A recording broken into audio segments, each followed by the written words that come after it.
નમસ્કાર ખેડૂત મિત્રો. નેટાફેમ કંપની આપનું હાર્દિક સ્વાગત કરે છે. આજે આપણે બનાનાના પાકમાં બમ્પર ઉત્પાદન કેવી રીતે મેળવવું એના વિશે આપણે બે મહાનુભાવો નેટાફેમ સાથે આઈસીએલ ના સિનિયર ઇકોનોમિસ્ટ હાજર છે, તો આપણે તેના વિશે આપણે ચર્ચા કરીશું. પણ આપણે છે ને હજી 5-10 મિનિટ થોડીક વેઇટ કરી લઈએ એટલે બીજા જે ફાર્મર છે તે પણ ટાઈમ પર આવી શકે. તો બધાને વિનંતી છે કે તમે 2-3 મિનિટ રાહ જોશો, જેથી કરીને બીજા ખેડૂતો પણ આવી શકે અને વધુ ને વધુ આપણે માર્ગદર્શન મેળવી શકીએ. આપણી ખેતી માટે આપણે બમ્પર ઉત્પાદન લઈ શકીએ તેના માટે. તો બધા ખેડૂતોને ખાસ વિનંતી છે કે થોડીક તમે રાહ જોશો. અને આ વેબિનારમાં તમને કેળાના પાક માટે બહુ બધું જાણવા મળશે. જેમ કે ફર્ટિગેશન કેવી રીતે કરવું, પછી ડબલ ડ્રીપ લાઇનનો ઉપયોગ કેવી રીતે કરવો, તો આ બધી વસ્તુ આપણે ખૂબ જ જાણવા મળશે. તો આપણે 2-5 મિનિટ વેઇટ કરી લઈએ અને આપણે આગળ વધીએ. સાથે સાથે આપણે 2-5 મિનિટ વાત કરી.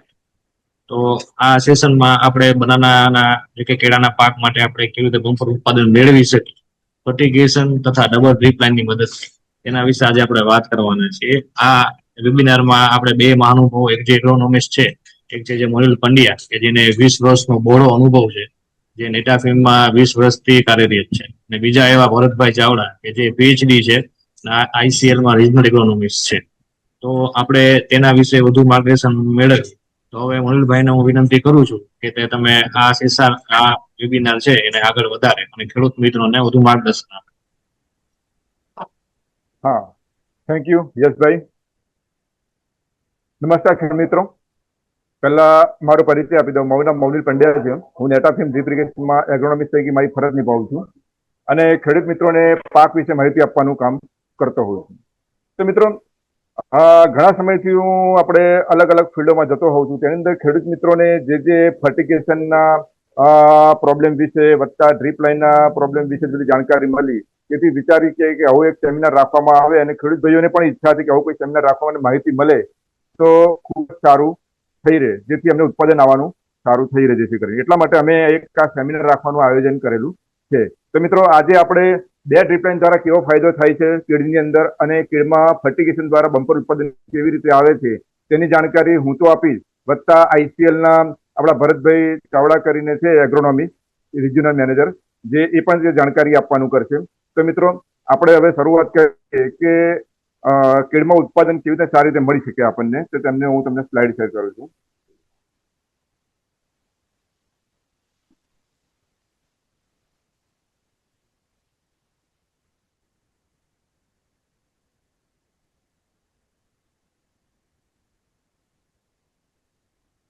નમસ્કાર ખેડૂત મિત્રો. તો આપણે જાણીએ આજે કે ફર્ટિગેશન મેનેજમેન્ટ અને ડબલ ડ્રીપ લાઇનથી બમ્પર ઉત્પાદન આપણને કેવી રીતે મળી શકે છે. તો આપણી પાસે થોડું ઘણું જો ટેકનિકલ ઇન્ફોર્મેશન હશે તો આપણે ઘણી સારી એવી ખેતી કરી શકીશું. તમે જાણો છો કે છૂટા પહેલા પાણીએ ખેતી કરતા આપણને કેવું ઉત્પાદન મળતું, જ્યારે ડ્રીપ લાઇન આપણે વસાવવા માંડ્યા ત્યારે કેવું ઉત્પાદન મળે છે. પણ એમાં મેનેજમેન્ટ કરવાની થોડીક કચાશ રહી જવાને કારણે આજે થોડું ઉત્પાદન આપણે ઓછું લઈ રહ્યા છીએ, થોડી તકલીફો ભોગવી રહ્યા છીએ. તો એનું સોલ્યુશન તમને આજે હું કરવાનું કરીશ. તો પહેલા નેટાફિમ કંપનીની આપણે વાત કરીએ તો Netafim drip irrigation India private company તો બધા જ જાણે છે. કેટલાય વર્ષોથી ખેડૂત મિત્રો ટપક સિંચાઈ અપનાવે છે એની. પરંતુ એની થોડીક હિસ્ટ્રીની 2-3 મિનિટની વાતચીત કરું તો ઇઝરાયલ જે દેશ છે તેની અંદર ચિંતા પ્લાસ નામનો એક વોટર એન્જિનિયર હતો અને એનો સન જસ્ટ યાહુ કરીને સન હતા. એ બે જણાએ ભેગા થઈ અને ડ્રીપ ઇરિગેશનનું આવિષ્કાર કરેલો હતો 1959ની અંદર. ત્યારબાદ ઇઝરાયલના ખેડૂતો અને આ જે શોધ થઈ ચિંતા બ્લાસ્ટ વોટર એન્જિનિયરના સન દ્વારા, તે એ ભેગા મળી અને નેટાફિમ ડ્રીપ ઇરિગેશન કંપનીની સ્થાપના થઈ છે કરીને. અને ત્યારબાદ એ શોધ જે કહીએ તે 110થી વધુ દેશોની અંદર પ્રસરણ થયું એનું. અને આજે ખેડૂત મિત્રોને એટલો લાભ મળી ગયો જેનાથી તેને ઉત્પાદન સારું મળ્યું અને વધારે જમીન જે હોય કે ઓછી જમીન હોય, ઓછું પાણી હોય, તમામની અંદર તેને સારામાં સારું જવતર મળવા માંડ્યું, પ્રોડક્શન મળવા માંડ્યું. અને આજે ખૂબ સારી રીતે ખેડૂતો ખેતી કરી રહ્યા છીએ. અને નેટાફિમ કંપની એવું નથી કે એક જ વસ્તુ પર ભાર મૂકે છે. અલગ અલગ ડ્રીપ લાઇન તો બનાવે જ છે કંપની, પરંતુ સાથે સાથે બીજું ડિજિટલ ફાર્મિંગ સિસ્ટમ પણ એને ઘણી વિકસાવેલી છે, જે તમે નેટાફિમની વેબસાઇટ પર જોઈ શકો છો અને તમે જાણી શકો છો જેથી કરીને. બીજું મિત્રો, આપણે વાત કરીએ કે નેટાફિમ કંપનીની જે ડ્રીપ લાઇનની ખાસિયતતા એવી છે કે ખેડૂતોને એટલું પરવડે છે અને એટલું સારી રીતે પ્રોડક્શન બતાવે છે કે આજે 30% તે માર્કેટ શેર આજે ઇન્ડિયામાં, ગુજરાતમાં બધી જગ્યાએ 30% માર્કેટ શેર ધરાવે છે. જેથી ખેડૂતોને આવકાર્ય નેટાફિમ કંપનીનું ખૂબ સારું એવું જોવા મળે છે.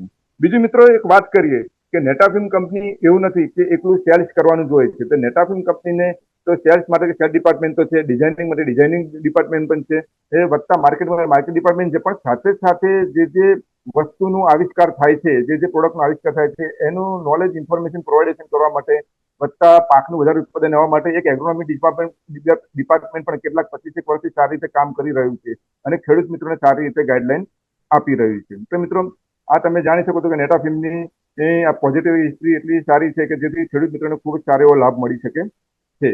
તો મિત્રો હવે આપણે થોડુંક ટેકનિકલ ઇન્ફોર્મેશન કરતા પહેલા થોડુંક તમને હું બતાવું કે ભારતમાં કેળ પાકનો સરેરાશ વિસ્તારની ઉત્પાદકતા કેટલી હશે તે જાણવું થોડુંક આપણા માટે જરૂરી બનતું હોય છે. તો આપણે ઇન્ડિયાની વાત કરીએ તો એમાં 9 લાખ હેક્ટરની અંદર કેળાનું કલ્ટિવેશન થાય છે અને પ્રોડક્શનની વાત કરીએ તો 383 લાખ ટન તે પ્રોડક્શન ધરાવતું હોય છે ઇન્ડિયાની અંદર.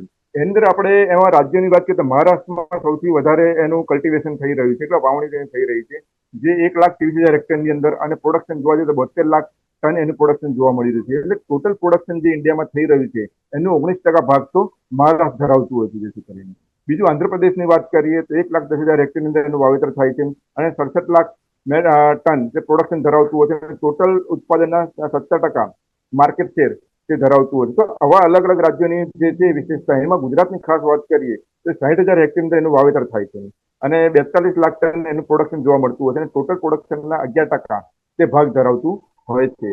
એટલે મિત્રો ગુજરાતમાં કેળ ખૂબ જ સારી રીતે ખેડૂતો એનું કલ્ટિવેશન કરી રહ્યા છે અને પ્રોડક્શન લઈ રહ્યા છે અને સારો એવો પણ નફો મેળવી રહ્યા છે. તો મિત્રો હવે આપણે ડિટેલમાં ગુજરાતની થોડીક વાત કરીએ તો ગુજરાતમાં આગળ કહ્યું તેમ 60,000 હેક્ટર અંદર એનું ખેતી થાય છે, પણ તે 42 લાખ મેટ્રિક ટન તેનું પણ પ્રોડક્શન જોવા મળતું હોય છે. તેમાં આપણે થોડાક ગુજરાતના ભાગ પાડેલા છે. સાઉથ ગુજરાતમાં જોવા જઈએ તો 26,000 હેક્ટર વાવેતર થાય છે અને 19 લાખ મેટ્રિક ટન તેનું પ્રોડક્શન જોવા મળતું હોય છે અને એવરેજ જોવા જઈએ પ્રોડક્ટિવિટી તો 75 મેટ્રિક ટન પ્રતિ હેક્ટર જોવા મળતી હોય છે. બીજી મિડલ ગુજરાતની વાત કરીએ તો 28,500 હેક્ટરની અંદર એનું આપણે ખેતી થાય છે અને 19 લાખ મેટ્રિક ટન પ્રોડક્શન જોવા મળે છે અને 70 લાખ મેટ્રિક ટન પ્રતિ હેક્ટર એનું પ્રોડક્શન જોવા મળતું હોય છે. એવી રીતના નોર્થ ગુજરાતની વાત કરીએ તો 2,400 હેક્ટરની અંદર એનું વાવેતર થતું હોય છે અને 13 લાખ મેટ્રિક ટન તેનું પ્રોડક્શન જોવા મળતું હોય છે. જેથી કરી અને જે છે 54 લાખ મેટ્રિક ટન પ્રતિ હેક્ટર એનું પ્રોડક્ટિવિટી એવરેજ જોવા મળતી હોય છે. બીજું કે સૌરાષ્ટ્ર કચ્છની વાત કરીએ તો 2,700 હેક્ટરની અંદર વાવેતર થાય છે અને 1,23,000 સમથિંગમાં તેનું પ્રોડક્શન મેટ્રિક ટન જોવા મળે છે અને એવરેજ એનું પ્રોડક્ટિવિટી જોઈએ તો 44 મેટ્રિક ટન પ્રતિ હેક્ટર જોવા મળતી હોય છે. એટલે તમે જોઈ શકો છો કે ગુજરાતની અંદર આપણે સાઉથ ગુજરાત, મિડલ ગુજરાતની અંદર કેટલું સરસ રીતે એનું વાવેતર થતું હોય છે અને પ્રોડક્શન થતું જોવા મળતું હોય છે. તો મિત્રો આપણે વસ્તુ જોઈ કે કેળાનું ઉત્પાદન અને વાવણી ખૂબ સારી થઈ છે, પણ ખેડૂત મિત્રોને ઉત્પાદન લેવા માટે ઘણા બધા પડકારોનો સામનો કરી રહ્યો છે. હું છેલ્લા કેટલાય વર્ષોથી આ જઉં છું ખેતરોના પાકની કે કેળના પાકોમાં, ત્યારે ખેડૂત મિત્રોને અલગ અલગ મુશ્કેલી આવતી હોય છે. ખેડૂતોએ મને જાણકારી આપી છે એટલે એમાંના અમુક પ્રશ્નો આપણે આજે એનું ટેકનિકલ ઇન્ફોર્મેશન મળે એનો પ્રયાસ કરવાનું કરીશું. તો પહેલા તો વસ્તુ એવી રહેતી હોય છે કે 2 ડ્રીપ લાઇનની જરૂરિયાત રહેતી હોય છે, પણ સબસિડી દ્વારા ખેડૂત મિત્રોને 1 જ ડ્રીપ લાઇન મળતી હોય છે. વધતા ખેડૂત મિત્રોને ખ્યાલ હોતો નથી અમુક ખેડૂતો કે 2 ડ્રીપ લાઇન નાખવાથી પણ ફાયદો થતો હોય છે. તો એક મુશ્કેલી રહેતી હોય છે, તેની આપણે જાણકારી લઈશું. બીજું ફર્ટિગેશન તથા ઇરિગેશનની એક્ટિવ મૂળ ક્ષેત્રમાં પ્રશ્ન થતું હોતું નથી. વધતા ડ્રીપ લાઇન કેળની આજુબાજુ યોગ્ય અંતરે રાખવામાં આવતી હોતી નથી, એટલે પણ જે ખાતર ને પાણી ભેજ સ્વરૂપે જે છોડને મળવું જોઈએ એ પણ એ મૂળ તંત્રની અંદર મળતું નથી. એટલે ખાતર તેનું પડી રહેતું છે, છોડને ઉત્પાદન મળવું જે મળી શકતું નથી. બીજું પેપ્સી ડ્રીપ લાઇન આજે ખેડૂત મિત્રો વાપરી રહ્યા છે ઘણા સમયથી, પણ એમાં ઘણા ખેડૂત મિત્રોના નિવેદનો મારી પાસે આવે કે સારું ટૂંક સમયમાં બ્લોકઅપ થઈ જશે અને ફાટી જવાની સંભાવના રહેતી હોય છે. તો શું કરવું એના માટે? તો આવા પ્રશ્નો જે છે મળી જતા હોય છે, તો એનું સોલ્યુશન મળવું ખૂબ તકલીફ ભર્યું રહેતું હોય છે. એટલે આજે વિચાર્યું કે આવો સેમિનાર રાખીએ તો ખેડૂતોને થોડી જાણકારી મળે. બીજું તો આ બધાનું નિરાકરણ છે તુફાન ડ્રીપ લાઇન. કદાચ અમુક ખેડૂત મિત્રો તુફાન ડ્રીપ લાઇન વિશે જાણતા હોય છે, પણ અમુક જાણતા નથી હોતા. તો આજે એ તુફાન ડ્રીપ લાઇન તમે વસાવો તમે, તો એનાથી ખેડૂત મિત્રો પણ ઘણું સારું ઉત્પાદન મળેલું છે અને ખેડૂત મિત્રો આજે એનો ઉપયોગ પણ સારી રીતે કરી રહ્યા છીએ. તો મિત્રો આજે આ પડકારો છે એના વિશે થોડી ઘણી વાતચીત કરીએ. તો પહેલું આપણે એ જોઈએ કે છોડમાં જોવા જઈએ એના પર્ણ હોય છે, એના મૂળ હોય છે, એનો થડ હોય છે, ફળ ફૂલ હોય છે. તો એમાં મૂળ વિસ્તાર જાણવો ખૂબ જરૂરી બનતો હોય છે. કેમ કે મૂળ વિસ્તાર છોડમાં ખાતર ને પાણી ભેજ સ્વરૂપે ચૂસવાનું કામ કરતું હોય છે. જો આપણને એનો વિસ્તાર ખબર હોય તો ખાતર ક્યાં આપવું કેવી રીતે આપવું એ આપણે નક્કી કરી શકીએ તો ઉત્પાદન વધારે લઈ શકીએ. તો છોડ તમારા જ્યારે પરિપક્વ અવસ્થાની અંદર હોય ત્યારે જમીનની સપાટીથી વર્ટિકલી નીચેના ભાગે જોવા જઈએ તો 60 સેન્ટીમીટર 2 ફૂટમાં એનો મૂળ વિસ્તાર તંતુ મૂળ વિસ્તારેલો હોય છે. છોડમાં બે પ્રકારના મૂળ આવે, તો મોટા મૂળ અને તંતુ મૂળ. તો મોટા મૂળ છોડને તમે જોવા જાઓ કે વરસાદ સામે પવન સામે ઉભો રાખે અને તંતુ મૂળ જમીનમાંથી ખાતરને પાણી ભેજ સ્વરૂપે એબ્સોર્બ કરવાનું કામ કરતું હતું. તો આપણને પ્રશ્ન થાય કે કેટલો વિસ્તાર હશે? તો હવે સાયન્સ એટલું બધું આગળ છે કે એની પણ શોધ કરેલી છે, પણ ખેડૂત સુધી પહોંચતી નથી. અમે પહોંચાડવાનો પ્રયાસ કરીએ છીએ. તો જમીનની સપાટીથી જે જોવા જાઓ કે નીચે વર્ટિકલ સ્ટેજમાં તે 60 સેન્ટીમીટર 2 ફૂટ સુધી વિસ્તરેલું છે. એમાં પણ પાછું 40 સેન્ટીમીટર, એટલે જમીનની સપાટીથી 1.5 ફૂટની અંદર એના તંતુમૂળ વિસ્તાર વધારે જોવા મળતો હોય છે. એટલે આટલા ભાગમાં છોડને ખાતરને પાણી ભેજ સ્વરૂપે મળે તો એ એબ્સોર્બ કરશે. પણ જ્યારે છૂટું ખાતર પાણી આપો છો ત્યારે એ લીચિંગ થઈ જતું હોય છે અને ખેડૂત મિત્રો જેટલું ખાતર નાખે તેનાથી 25 થી 30% છોડને મળતું હોય છે. બાકી બધું પડી રહેતું હોય છે, લીચિંગ થઈ જવાની સંભાવના વધારે રહેતી, એટલે ઉત્પાદન ઓછું આવે છે. બીજી વાત તો કરી આપણે વર્ટિકલની તો વાત કરી, પણ તંતુમૂળ હોરિઝોન્ટલ એટલે જમીનને સમાંતર પણ એનો વિકાસ થતો હોય છે.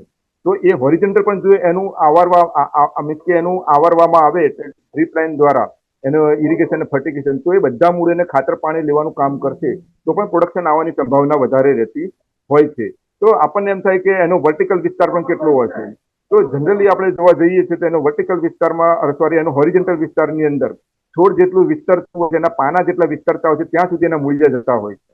પરંતુ તંતુમૂળની વાત કરીએ તો જનરલી તે એના થડથી 1.5 થી 4 ફૂટની અંદર એના તંતુમૂળ મેક્સિમમ જોવા મળશે. એટલા ભાગની અંદર જો છોડને ખાતરને પાણી ભેજ સ્વરૂપે મળી આવે તો સારા સારું જવતર લેતા હોય છે. હવે એનું તમે ઇમેજ સાથે થોડુંક બતાવો તમને.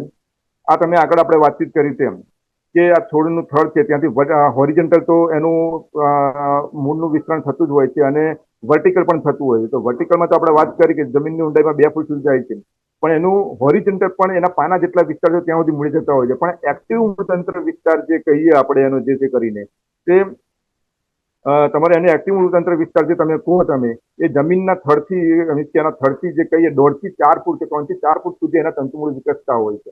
પણ ખેડૂત મિત્રો શું કરતા હોય છે કે ડ્રીપ લાઇન જે કહીએ કે થડની નજીક જ મૂકી દેતા હોય છે. એટલે અહીં ગાડી ખાતરને પાણી પડવાને કારણે ઓછા તંતુમૂળનો વિસ્તાર હોવાને કારણે છોડ જલ્દીથી એબ્સોર્બ કરી શકતું નથી.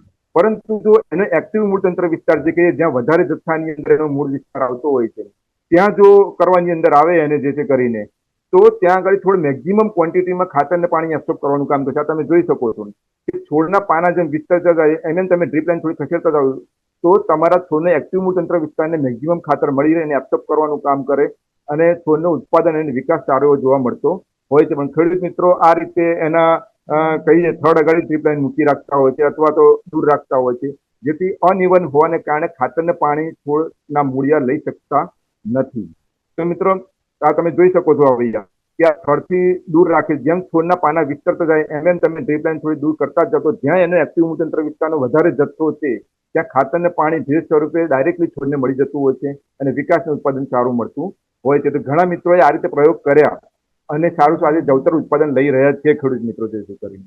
બીજી આપણે વાત કરીએ તો કે એક ડ્રીપ લાઇન આપણે વાત કહી હતી કે કીડામાં બે ડ્રીપ લાઇનની જરૂરિયાત રહેતી હોય છે, પણ આજે કેટલાક ખેડૂત મિત્રોને સબસિડીમાં એક જ ડ્રીપ લાઇન લેતા હોય છે.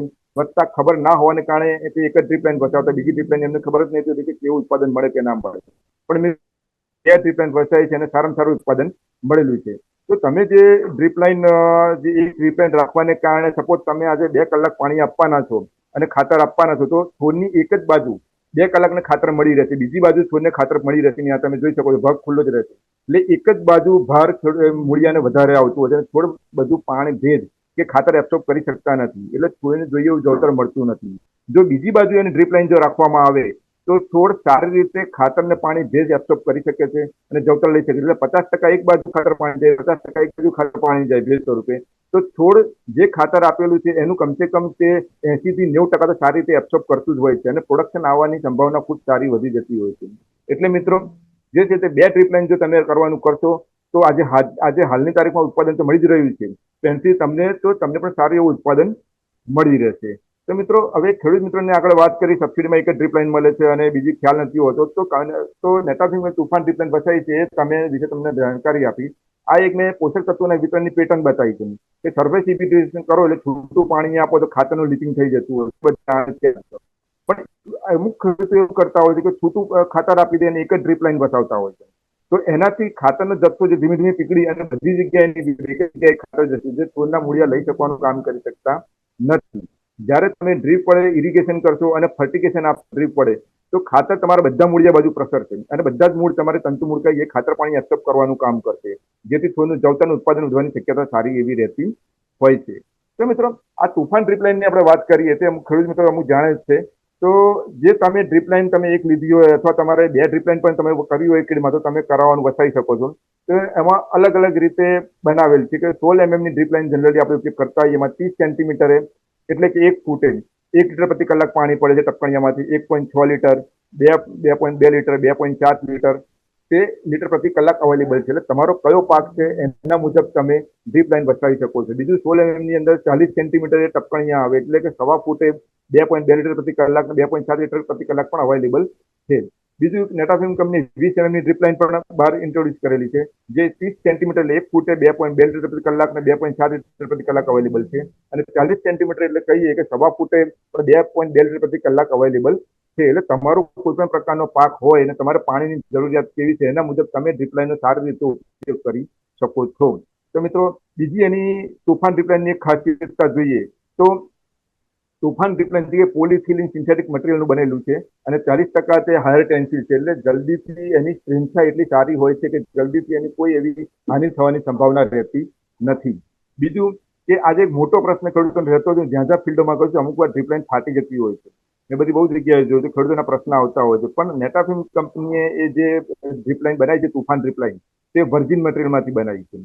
એટલે કે સૂર્યદેવના જે કઈ અલ્ટ્રાવાયોલેટ કિરણમાં તે ફાટી જતી હોતી નથી. જ્યારે અન્ય જે ડ્રીપ લાઈન જે કહીએ તે રિસાયકલિંગ મટીરિયલમાં બનાવવાને કારણે અલ્ટ્રાવાયોલેટ કિરણમાં ફાટી જતી હોય છે અને ખેડૂત મિત્રોને બીજી ડ્રીપ લાઈન બસાવવી પડતી હોય છે અને તેનો ખર્ચો ઘણો બધો જોવા મળતો હોય છે. તો મિત્રો, બીજી આપણે આજે વાત કરીએ કે પટ્ટી. ખેડૂત મિત્રો, ડ્રીપ લાઈન ઉપરથી તો આપણે કોઈ ખેડૂત મિત્રો ડ્રીપ લાઈન તમે અંદરની પટ્ટી જુઓ તો નેટાફિલ્મ કંપનીની એક ખાસ પ્રકારની પેટર્ન છે કે એને ડ્રીપ લાઈનની અંદર જે પટ્ટી ડ્રીપર જે બનાવ્યા છે એ ખાસ પ્રકારના વમળ આકારે કરીને બનાવ્યા છે, જેથી તેની અંદર જે ખાસ કરીને ખાચા ખૂંચીથી બનાવ્યા, જેથી પાણી અંદર વમળ આકારે ગોળ ગોળ ફરતું હોય છે. આ તમે જોઈ શકો છો. પાણી અંદર વમળ આકારે ગોળ ગોળ કરતું નાના નાના પાર્ટિકલ્સ જો અંદર ડ્રીપરમાં આવી જશે તો પણ એ બહાર નીકળી જવાની સારામાં સારી સંભાવના રહેતી છે. વધતા જેનો પાથવે પણ એટલો પહોળો બનાવ્યો છે, જેથી કોઈ અંદર ક્લોગઅપ થવાની સંભાવના પણ ખૂબ ઓછી રહેતી છે. અને ડ્રીપ લાઈન એટલે ઓછા હાઇટની બનાવી છે, જેથી તે પાણી ફટાફટ એની અંદર પસાર થઈને નીકળી જતી હોય છે, જેથી કરીને. એટલે મિત્રો, આ તુફાન ડ્રીપ લાઈનની એક ખાસ મોટી ખાસિયતતા છે. બીજી તેની અંદર ડિઝાઇન જોઈ શકો છો. વધતા ખાસ વસ્તુ તે તમને કહી કે વિધાઉટ સબસિડી તમે તુફાન ડ્રીપ લાઈન લઈ શકો છો. એમાં કોઈ તમારે અરજી કરવાની જરૂર નથી. તમે તમારા નજીકના જે ડીલર છે એમ્પ્લોયનો સંપર્ક સાધજો તો તમે તુફાન ડ્રીપ લાઈન અવેલેબલ કરાતું હોય છે. અને બીજું, તમે કોઈ પણ પાક તમે એમાં ડ્રીપ લાઈન તુફાન ડ્રીપ લાઈન વાપરી શકો છો. તો મિત્રો, તમે તુફાન ડ્રીપ લાઈન વિશે કંઈ પણ જરૂરિયાત હોય, કોઈ પણ જાણકારી હોય તો ટોલ ફ્રી નંબર આપણો છે, મારો પણ નંબર આપણો, જાણકારી કરી શકો છો. વધતા નજીકના ડીલર અને તમે એમ્પ્લોયનો પણ સંપર્ક સાધી અને તુફાન ડ્રીપ લાઈન તમે વસાવવાનું કરી શકો છો. તો મિત્રો, આ તમને મેં ઇમેજ બતાવી છે કે આપણા ગુજરાતની અંદર કેળ, આમ તો ઘણા બધા પાકોની અંદર તુફાન ડ્રીપ લાઈન કરેલી, પણ આજે ખાસ કરીને કેળના વેબિનારમાં હું તમને આજે કેળમાં ખેડૂત મિત્રોએ ખાસ કરીને જે છે તમે કેળની અંદર વસાવીને સારામાં સારું બધા ખેડૂત મિત્રો ઉત્પાદન લઈ રહ્યા છે. આજે કેટલાય સમયથી તેઓ પણ લે છે. જનરલી ખેડૂત મિત્રોને એવું હોય છે કે તુફાન ડ્રીપ લાઈન બીજી વસાઈ અથવા બીજી ડ્રીપ લાઈન તમે એડ કરો તો કેટલું ઉત્પાદન વધી શકે. તો જનરલી એક ડ્રીપ લાઈન દ્વારા ખેડૂતોને જોવા જઈએ કે 25 થી 30 કિલોની એવરેજ રાસ મળતી હોય છે, જમીન અનુસાર, એની ટ્રીટમેન્ટ અનુસાર. પણ તમે બીજી ડ્રીપ લાઈન તમે વસાવો, એટલે તુફાન ડ્રીપ લાઈન પણ તમે ઉપયોગ કરો તો તમને જોવા જાવ તો 10 થી 15% વધારે ઉત્પાદન મળી શકે. એટલે તમારી રાસ જોવા જાવ તો 28 થી 29 અથવા તો તમારે 32 થી 33 સુધીની રાસ તમને ટ્રીટમેન્ટ પ્રમાણે તમને મળી જતી હોય છે. એટલે મિત્રો, તમારે બીજી ડ્રીપ લાઈન તમે કેળમાં વસાવશો અને ખાસ કરીને તુફાન ડ્રીપ લાઈનનો તમે અભિપ્રાય રાખશો તો તમને પ્રોડક્શન વધવાની અને નફો મેળવવાની સંભાવના ખૂબ સારી એવી રહેતી હોય છે. તો મિત્રો, કંઈ પણ જાણકારી જોઈએ તો મારો સંપર્ક સાધજો. તમે નંબર આગળ હું આપી દઉં છું તો તમે જાણકારી લઈ શકશો, જેથી કરીને. બરાબર. તો થેન્ક યુ વેરી મચ મિત્રો. તો તમારે કંઈ પણ પ્રશ્ન હોય તો કોમેન્ટમાં જણાવજો, તો એનું તમને હું આન્સર કહી શકું. તો હવે આપણે ફર્ટિગેશન વિશે વધારે વાતચીત કરીએ. ફર્ટિગેશન કેમ જરૂરી છે કેળમાં? તો ભરતભાઈ ચાવડાને મારા નમસ્કાર. નમસ્તે મૌલિનભાઈ, કેમ છો? બસ મજામાં, જેથી કરીને. એટલે હા, એટલે ભરતભાઈ તમારું સાથે ઇન્ટ્રોડક્શન આપજો. ભરતભાઈને હું કહું છું કે તમે છે તમારું ઇન્ફોર્મેશન પ્રોવાઇડેશન કરો. અને ખેડૂતને ભરતભાઈ, ખેડૂતભાઈના એવા બધા પ્રશ્નો છે એ પણ તમને હું કહીશ કે તમે એનું આન્સર આપવાનું કરજો. બરાબર. 100% મૌલિનભાઈ. ધન્યવાદ મૌલિનભાઈ. સૌપ્રથમ તો આજનો આ જે વેબિનાર છે એ નેટાફિમ ઇરિગેશન અને આઈસીએલ ના માધ્યમ દ્વારા થઈ રહ્યો છે, તેના બદલ હું નેટાફિમ ઇરિગેશન વતી તથા આઈસીએલ પરિવાર વતી સમગ્ર ભાગ લીધેલ ખેડૂત મિત્રોનું હાર્દિક હાર્દિક અભિવાદન કરું છું. હવે મારી સ્ક્રીન શેર કરું સર. ખેડૂત મિત્રો, આપણો ગુજરાત છે બરોબર, જેમ મૌલિનભાઈએ તમને કીધું એ રીતે આપણા ગુજરાતની અંદર લગભગ 60,000 કરતા પણ વધારે હેક્ટરની અંદર વાવેતર થઈ રહ્યું છે. પરંતુ આ જે વાવેતર છે એમાં લગભગ કોઈ પણ પાકને જીવનચક્ર પૂરું કરવા માટે થઈને 17 જેટલા પોષક તત્વોની જરૂર પડતી હોય છે. પરંતુ એમાંના જે 96% જેટલા જે પોષક તત્વો છે એ ફક્ત ને ફક્ત કાર્બન, હાઇડ્રોજન અને ઓક્સિજન છે. ત્યાર પછીના જે 4% જે પોષક તત્વોનું આપણે જે વ્યવસ્થાપન કરવું પડે છે અને એને ફર્ટિગેશન દ્વારા કઈ રીતે આપવા, બરોબર, એની બાબત વિશે આજે આપણે જનરલી ચર્ચા કરશું. અને ખેડૂતો ક્યાંક ને ક્યાંક તેમાં ભૂલ કરતા હોય છે, અથવા તો ક્યાંક ને ક્યાંક આપણી પણ બેદરકારી હોય છે જાણના અભાવના લીધે. તો એના લીધે આપણે ઉત્પાદન ઓછું મળતું હોય છે. તો તેના વિશે આપણે આજે ચર્ચા કરશું. અને સેશનના અંતમાં જો કોઈ તમારા કોઈ પણ પ્રશ્ન હોય, બરોબર, તો ઈમાનદારીથી જવાબ આપવાની કોશિશ કરશું. તો તમારા જે પ્રશ્ન હોય, બરોબર, તો એ તમે પૂછી શકો છો. બરાબર. Thank you Bharatbhai. તો આજે ઘણા વખતથી હું રીતના ફિલ્ડમાં જતો હોઉં છું, તો ખેડૂતભાઈઓને મેં જાણકારી મળે છે ચાલુ ખેડમાં દર વર્ષે એનું થોડુંક વાવેતર ઘટતું જાય છે, એનું ઉત્પાદન ઓછું થતું જાય છે. તો તમને શું લાગે છે કે કારણ હોઈ શકે એના માટે? મૌલિનભાઈ, જ્યારે કેળા કે કોઈ પણ પાક હોય, બરોબર, એનું ઉત્પાદન ઘટવા અને વાવેતર જ્યારે ઘટતું જાય છે એની પાછળના લગભગ આપણે 5 થી 6 કારણ દર્શાવી શકીએ. કે જેમાં એક તો કારણ છે કે આપણું જે વાતાવરણીય જે પરિસ્થિતિઓ છે એ ખેડૂતનો ક્યાંક ને ક્યાંક સાથ નથી આપતી.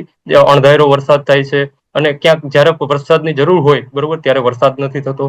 ત્યાર પછી જે ભાવની અંદર જે અનસ્ટેબિલિટી છે, બરોબર, ભાવની અંદર છેલ્લા વર્ષમાં પણ આપણે જોયું ખેડૂતોને ખૂબ જ ભાવની અંદર પણ માર પડેલો છે, જેના લીધે થઈ અને ખેડૂતનો નફો ઘટી જાય છે. પછી એક વસ્તુ એ પણ નોટિસ કરવા જેવી છે કે ખેડૂતો છે વારંવાર એક જ જમીનની અંદર એક જ પાકનું ઉત્પાદન લેતા હોય છે, જેના લીધે થઈ અને ચોક્કસ પ્રકારની જે જમીન છે એની અંદર ચોક્કસ પ્રકારના પોષક તત્વોની ઉણપ ઊભી થતી હોય છે, જેના લીધે થઈ અને ખેડૂતોને એ પોષક તત્વો ફરીથી જમીનમાં આપવા પડતા હોય છે, પરંતુ એ ક્યાંક નથી આપી શકતા. એના લીધે થઈ અને જમીનની જે ઉત્પાદન ક્ષમતા છે એ ઘટતી જાય છે, જેના લીધે થઈ અને ઉત્પાદન ઘટતું જાય છે.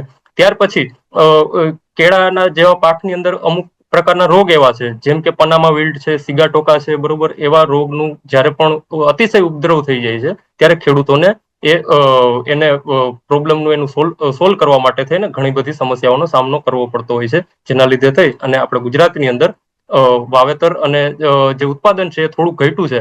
પરંતુ ગુજરાતનો જે ખેડૂત છે એ આજે એટલો સક્ષમ છે કે જે બીજા રાજ્ય છે એના સાપેક્ષમાં જે પ્રોડક્ટિવિટી છે એને ખૂબ જ આગળ વધારી રહ્યા છે. અને ખેડૂતોની અંદર આજકાલ જાગૃતતા પણ આવી છે કે એક પાક ન કરવા કરતા પાકની ફેરબદલી કરીએ, ડબલ ડ્રીપ લાઇન રાખીએ અને ડ્રીપ મારફતે આપણે ફર્ટિગેશન કરીએ, જેથી કરી અને જમીનની જે ઉત્પાદન ક્ષમતા છે એ પણ વધી રહી છે.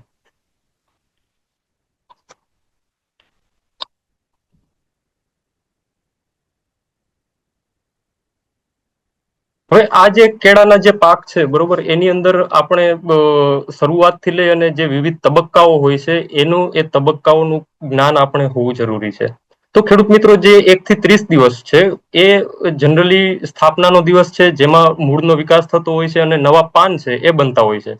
ત્યાર પછીના જે 31 થી લઈ અને 90 દિવસ છે એની અંદર કેળાનું જે સ્ટેમ છે, જે થડ છે, એ બનતું હોય છે અને નવા પાનનો વિકાસ થતો હોય છે. ત્યાર પછી જે 90 થી 91 થી લઈ અને જે 150 દિવસનો જે સમય છે એની અંદર કેળનો પાક છે વધારે પ્રમાણમાં હાઇટમાં વધતો હોય છે અને સાથે સાથે એના કેળના પાકની અંદર ભ્રૂણનું નિર્માણ થતું હોય છે અને નવા જે પાન છે એનો વિકાસ થતો હોય છે. ત્યાર પછી જે 151 થી 210 દિવસ સુધીનો જે તબક્કો છે એની અંદર જનરલી બંચ બહાર આવતો હોય છે, લૂમ બહાર આવતી હોય છે. અને બાકીના જે 261 થી લઈ અને 211 થી લઈ અને 260 દિવસ જેટલા છે, એની અંદર જે લૂમ બહાર આવી ગઈ હોય છે એનો વિકાસ નો તબક્કો શરૂ થતો હોય છે, અને જે બાકીના જે છેલ્લા જે દિવસો છે એની અંદર એ લૂમનો પરિપક્વતાનો તબક્કો હોય છે. તો આ જ્યારે આપણે જે 1 દિવસથી લઈ અને 290 દિવસ અથવા તો 300 દિવસ સુધીનો જે સમયગાળો છે એ અલગ અલગ અવસ્થા મુજબ પાકને અલગ અલગ પોષક તત્વોની જરૂરિયાત રહેતી હોય છે.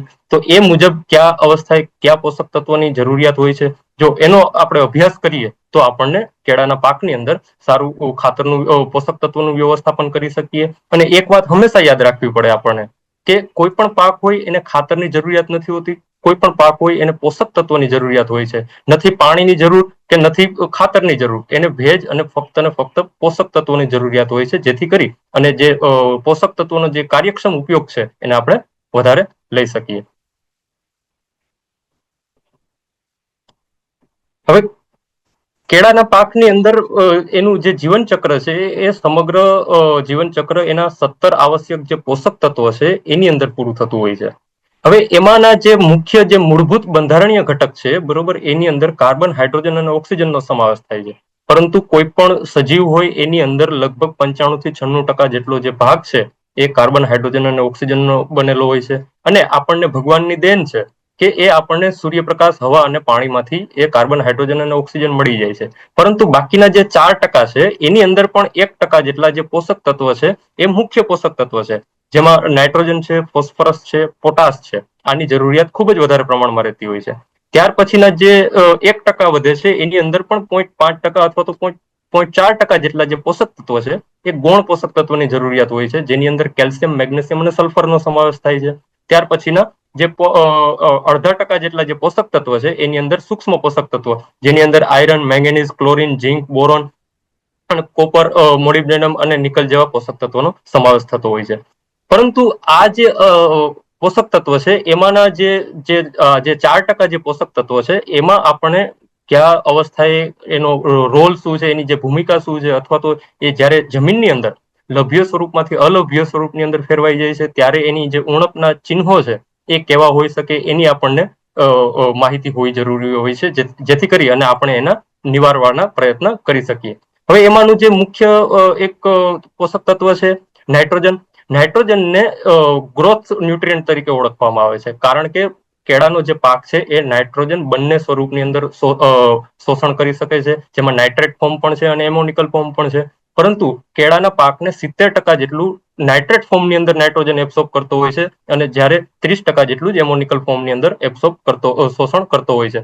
પરંતુ જે આ નાઇટ્રોજન છે એ છોડની અંદર ગ્રોથ કરવાનું કામ કરે છે, પ્રોટીન બનાવવાનું કામ કરે છે, અને સાથે સાથે આ નાઇટ્રોજનનો જો આપણે વધારે પ્રમાણમાં ઉપયોગ કરી લઈએ, જરૂરિયાત કરતા વધારે જમીનની અંદર આપી દઈએ, તો પણ નાઇટ્રોજનની જે આડઅસર છે એ આપણે છોડ ઉપર જોવા મળતી હોય છે, જેથી કરી અને એનો વિકાસ વધી જાય છે અને આપણને અંતે જે રોગ અને જીવાત છે એનો ઉપદ્રવ પણ વધારે જોવા મળતો હોય છે. પરંતુ જ્યારે નાઇટ્રોજન છે એની ઉણપ ઊભી થાય જમીનની અંદર, જ્યારે જરૂરિયાત કરતા ઓછો હોય ત્યારે નાઇટ્રોજન છે એ હંમેશને માટે નીચેના જે પાન છે એ પીળા પડી જતા હોય છે. ત્યાર પછીનું ખૂબ જ અગત્યનું પોષક તત્વ છે ફોસ્ફરસ. આ જે ફોસ્ફરસ છે આને એનર્જી ન્યુટ્રિયન્ટ તરીકે પણ ઓળખવામાં આવે છે. ફોસ્ફરસ છે એ કેળાનો છોડ છે એ મોનોહાઇડ્રોજન ફોસ્ફેટ અને ડાયહાઇડ્રોજન ફોસ્ફેટ સ્વરૂપે શોષણ કરી શકે છે. અને આપણે સૌ જાણીએ છીએ કે પાયામાં ફોસ્ફરસ આપવો ખૂબ જ જરૂરી છે, કેમ કે કોઈ પણ છોડનો જે મૂળનો વિકાસ છે એ ફોસ્ફરસ આધારિત હોય છે.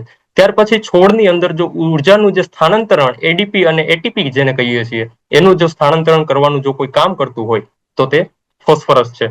જ્યારે ફોસ્ફરસ જમીનની અંદર જરૂરિયાત જેટલો જ હોય છે ત્યારે કોઈ પણ છોડની અંદર ફ્લાવરિંગ અવસ્થા, ફૂલની અવસ્થા એ જલ્દી આવતી હોય છે, જે બીજ અને ફળની રચનામાં ખૂબ જ મદદ કરે છે. પરંતુ જ્યારે જમીનની અંદર ફોસ્ફરસની ઉણપ ઊભી થાય છે ત્યારે આપણને જે નીચેના જે પાન છે એ પર્પલ કલરના જોવા મળે છે, અથવા તો મૂળ છે એનો વિકાસ ઓછો જોવા મળે છે. અને આપણા ગુજરાતની અંદર એક કહાવત છે કે આપણે હંમેશા નીચે જોઈને ચાલવું જોઈએ. એવી જ રીતે જો કોઈ પણ છોડ હોય, કેળા હોય, બરોબર, તો એના જે મૂળને જોઈ અને આપણે જો ખેતી કરશું, જો મૂળ એના મજબૂત હશે તો આપણની જે ઉપરની જે ઉપજ છે એ પણ ખૂબ જ સારી જોવા મળશે. ત્યાર પછીનું મુખ્ય પોષક તત્વ છે પોટાશ. પોટાશ છે એને તમામ 17 પોષક તત્વના પોલિસમેન તરીકે ગણવામાં આવે છે, કેમ કે પોટાશ છે એ લગભગ મોટા ભાગની પ્રક્રિયાઓની અંદર ભાગ લેતો હોય છે ડાયરેક્ટલી, કે આ જે પોટાશ છે એ છોડની અંદર રોગ પ્રતિકારક શક્તિ વધારવાનું કામ કરે છે. ત્યારબાદ છોડની અંદર જો પાણીના નિયમનનું જો કોઈ કામ કરતું હોય તો તે પોટાશ છે. અને પોટાશ કોઈ પણ કેળાના કોઈ પણ પાકની અંદર શરૂઆતના સ્ટેજથી લઈ અને છેલ્લા સ્ટેજ સુધી આપવું ખૂબ જ જરૂરી છે. અને આ through out the life cycle, જ્યારે જીવન ચક્ર પૂરું કરે છે, શરૂ કરીએથી પૂરું કર્યા સુધી પોટાશની જરૂરિયાત રહેતી હોય છે. અને આ પોટાશ છે એ લગભગ 60 કરતા પણ વધારે ઉત્સેચકોને એક્ટિવ સક્રિય કરવાનું કામ કરે છે. અને જ્યારે છેલ્લી અવસ્થા હોય ત્યારે એની ફળની જે ગુણવત્તા છે એને વધારવાનું કામ આ પોટાશ કરે છે. એટલા માટે જ આ પોટાશને પોલિસમેન તરીકે ગણવામાં આવે છે, અને ખાસ કરીને છોડની અંદર પાણીના નિયમનનું કામ કરે છે. પરંતુ જ્યારે પણ પોટાશની જમીનની અંદર ઉણપ ઊભી થાય છે ત્યારે આપણને જે કેળાના જે નીચેના પાન છે એ આપણને બળેલા જોવા મળે છે, અથવા તો સુકાઈ જઈ અને બળી ગયા હોય એના જેવું જોવા મળે છે. ત્યાર પછી ગૌણ પોષક તત્વો, જેની અંદર સૌથી અગત્યનું છે મેગ્નેશિયમ, કેલ્શિયમ અને સલ્ફર. આમાં જો મેગ્નેશિયમની વાત કરવામાં આવે તો મેગ્નેશિયમ છે એને હાર્ટ ઓફ ક્લોરોફિલ તરીકે ઓળખવામાં આવે છે. ક્લોરોફિલ જે હરિતદ્રવ્ય છે એનું જે હૃદય છે એ મેગ્નેશિયમ છે. કેમ કે હરિતદ્રવ્યનું નિર્માણ કરવાનું કામ જો કોઈ કરતું હોય તો તે મેગ્નેશિયમ છે. અને આ મેગ્નેશિયમ છે એ ઘણી બધી ઉત્સેચકોની જે પ્રક્રિયા છે એની અંદર પણ ખૂબ જ અગત્યનો ભાગ ભજવતું હોય છે. પરંતુ જ્યારે મેગ્નેશિયમની જ્યારે ઉણપ ઊભી થાય છે ત્યારે આપણને જે પાન છે એ પાનની કિનારીઓ અને એ પીળી પડી જોવા મળતી હોય છે, અને જ્યારે વચ્ચેની જે શિરાઓ છે એ લીલી જોવા મળતી હોય છે. ત્યાર પછી કેલ્શિયમ છે. આ જે કેલ્શિયમ છે એ કોઈ પાક છે એ કેલ્શિયમ ઇનઓર્ગેનિક ફોર્મની અંદર એબ્સોર્બ કરે છે, શોષણ કરી શકે છે અકાર્બનિક સ્વરૂપની અંદર. પરંતુ આ કેલ્શિયમ છે એને કોષ દિવાલનો ઘટક ગણવામાં આવે છે. કોષ દિવાલનું જો બિલ્ડર હોય તો તે કેલ્શિયમ છે. અને એના ઉપરથી આપણને ખબર પડે કે જે છોડ છે એને મજબૂતાઈ આપવાનું કામ કરે છે કેલ્શિયમ. હવે કેલ્શિયમ ક્યારે આપવું જોઈએ? શરૂઆતના સ્ટેજની અંદર, વચ્ચેના સ્ટેજની અંદર, ફ્લાવરિંગ પહેલા કે ફ્લાવરિંગ પછી? તો હંમેશા ખેડૂત મિત્રો કેલ્શિયમ છે એ શરૂઆતના સ્ટેજની અંદર આપવું જોઈએ. કેમ કે જે નીચેના જે તંતુ મૂળ બને છે, જેમ મોનિલભાઈએ તમને કીધું કે તંતુ મૂળ છે એ પોષક તત્વોનું શોષણ કરતા હોય છે. તો આ જે તંતુ મૂળને જો ડેવલપ કરવાનું, જો એની જે તંતુ મૂળનો આગળનો ટોચનો ભાગ છે એને ડેવલપ કરવાનું જો કોઈ કામ કરતું હોય તો તે કેલ્શિયમ છે. પરંતુ જ્યારે કેલ્શિયમની ઉણપ ઊભી થાય છે ત્યારે જે ઉપરના પાન છે એ આપણને પીળા પડી અને કપ આકારે વળી જતા થોડા ઘણા જોવા મળે છે. તો આપણે કેલ્શિયમ હંમેશા છે બરોબર એ શરૂઆતના સ્ટેજથી આપવો ખૂબ જ જરૂરી છે. ત્યાર પછી સલ્ફર. આ જે સલ્ફર છે બરોબર એ કોઈ પણ છોડની અંદર પ્રોટીનના નિયમનનું કામ કરે છે. અને આ જે સલ્ફર છે એને પ્રોટીન ન્યુટ્રિયન્ટ તરીકે ગણવામાં આવે છે. કેમ કે ઘણા બધા એમિનો એસિડ, જેમ કે સિસ્ટીન છે, મિથિયોનિન છે, એવા બધા એમિનો એસિડના મુખ્ય ઘટક તરીકે સલ્ફર રહેલો છે. ત્યાર પછી સલ્ફર છે એને ક્વોલિટી ન્યુટ્રિયન્ટ પણ તરીકે આપણે ગણાવી શકીએ. કેમ કે છેલ્લી જે અવસ્થા છે એની અંદર ખૂબ જ સલ્ફરનું રોલ રહેલો છે. અને ઘણી બધી છોડની અંદર થતી ચયાપચયની જે પ્રક્રિયાઓ છે એની અંદર પણ સલ્ફર છે એ ડાયરેક્ટલી ભાગ લે છે. અને જ્યારે સલ્ફરની ઉણપ ઊભી થાય છે ત્યારે ઉપરના જે પાન છે આપણને પીળા પડી જતા જોવા મળે છે. અને કેલ્શિયમની વાત કરવામાં, જ્યારે કેલ્શિયમની ઉણપ ઊભી થાય છે ત્યારે આપણને કેળા જે છે એ ફાટેલા જોવા મળે છે, જે રીતે તમે ફોટામાં જોઈ શકો. ત્યાર પછી બોરોન. બોરોન સૂક્ષ્મ પોષક તત્વની અંદર કેળાના પાકની અંદર 4 સૂક્ષ્મ પોષક તત્વો ખૂબ જ અગત્યના છે, જેની અંદર બોરોન છે, ઝિંક છે, આયરન છે અને મેંગેનીઝ છે. જો બોરોનની વાત કરવામાં આવે, બોરોન છે એને ફ્લાવરિંગ ન્યુટ્રિયન્ટ તરીકે ગણવામાં આવે છે. કેમ કે ફ્લાવરને જે પરાગનયનની જે પ્રક્રિયાઓ થતી હોય છે તેની અંદર બોરોન ખૂબ જ અગત્યનું છે. સાથે સાથે આ જે બોરોન છે એ નાઇટ્રોજનના શોષણની અંદર પણ ખૂબ જ અગત્યનો ભાગ ભજવે છે.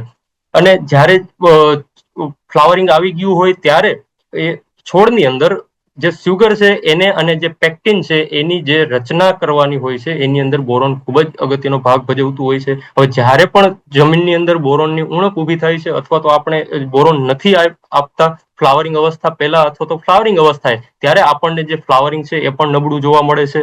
અને સાથે સાથે જે પાન છે એ આપણને વિકૃત થયેલા જોવા મળે છે. ત્યાર પછી જે બીજા પોષક તત્વ છે એમાં આયરન અને મેંગેનીઝની વાત કરવામાં આવે તો આ જે બંને પોષક તત્વ છે એને ક્લોરોફિલના બિલ્ડર તરીકે ગણવામાં આવે છે. કેમ કે ક્લોરોફિલના નિર્માણની અંદર આ બંને પોષક તત્વો છે એ સમાન રીતે ભાગ લેતા હોય છે. અને આ જે પોષક તત્વની જ્યારે ઉણપ ઊભી થઈ જાય છે ત્યારે આપણને જે વચ્ચેની જે શિરાઓ છે એ પણ પીળી પડી જોવા મળતી હોય છે. અને ખૂબ જ અગત્યનું સૂક્ષ્મ પોષક તત્વ જેને માસ્ટર ઓફ માઇક્રોન્યુટ્રિયન્ટ એટલે સૂક્ષ્મ પોષક તત્વનું માસ્ટર ગણવામાં આવે છે એ છે ઝીંક. ઝીંક છે એ કોઈ પણ છોડની અંદર જે હોર્મોનલ જે પ્રક્રિયાઓ થતી હોય છે એને નિયમન કરવાનું કામ કરે છે. ત્યાર પછી ઉપરથી જો ગ્રોથનો ઉપરથી જે ટોચનો ગ્રોથ હોય અથવા તો નીચે મૂળનો જો ગ્રોથ કરવાનો હોય ત્યારે ઝીંક ખૂબ જ અગત્યનું ભાગ ભજવતું હોય છે. અને સાથે સાથે આપણે સૌ જાણીએ છીએ કે ઝીંક છે એ બીજા પોષક તત્વોને પણ અવેલેબલ કરવામાં લભ્ય સ્વરૂપમાં ફેરવવામાં ખૂબ જ અગત્યનો ભાગ ભજવતું હોય છે. તો ઝીંકનો ઉપયોગ ક્યારે કરવો જોઈએ? શરૂઆતના સ્ટેજની અંદર, ફ્લાવરિંગના સ્ટેજની અંદર, કે પછી ફ્લાવરિંગ આવી ગયા પછી પરિપક્વતાના જે સ્ટેજ છે એ તબક્કાઓ છે એની અંદર કરવો જોઈએ. તો હંમેશને માટે ઝીંકનો જે ઉપયોગ છે એ ફ્લાવરિંગ પહેલા અથવા તો જે પહેલો જે વાનસ્પતિક વૃદ્ધિનો જે અવસ્થાઓ હોય છે તેની અંદર જો ઝીંકનો સારામાં સારો ઉપયોગ કરવામાં આવે જરૂરિયાત પ્રમાણે તો એ જે પાક છે એની અંદર કોઈ પણ જીવજંતુ અથવા તો રોગ છે એનો પણ ઉપદ્રવ ઓછો રહે છે. અને સાથે સાથે જે આપણું ઉત્પાદન છે એ પણ ગુણવત્તાવાળું મળી રહે છે. ખૂબ સરસ ભરતભાઈ ઇન્ફોર્મેશન. પણ મારે વસ્તુ એવી કેવી છે જે કરી કે તમે આ જે ન્યુટ્રિશનની ડેફિશિયન્સી બતાવી બધી, તો એને કવર કરવા માટે આપણે પ્રોગ્રામ ફર્ટિગેશન કેવી રીતે બનાવીએ અને કેવી રીતે બનાવી શકાય જેથી ખેડૂત મિત્રોને તે ઉત્પાદનમાં લાભ મળી શકે અને જવતરમાં લાભ મળી શકે, તો એ વિશે ઇન્ફોર્મેશન આપતું તો ખ્યાલ આવે છે કરીને. 100%.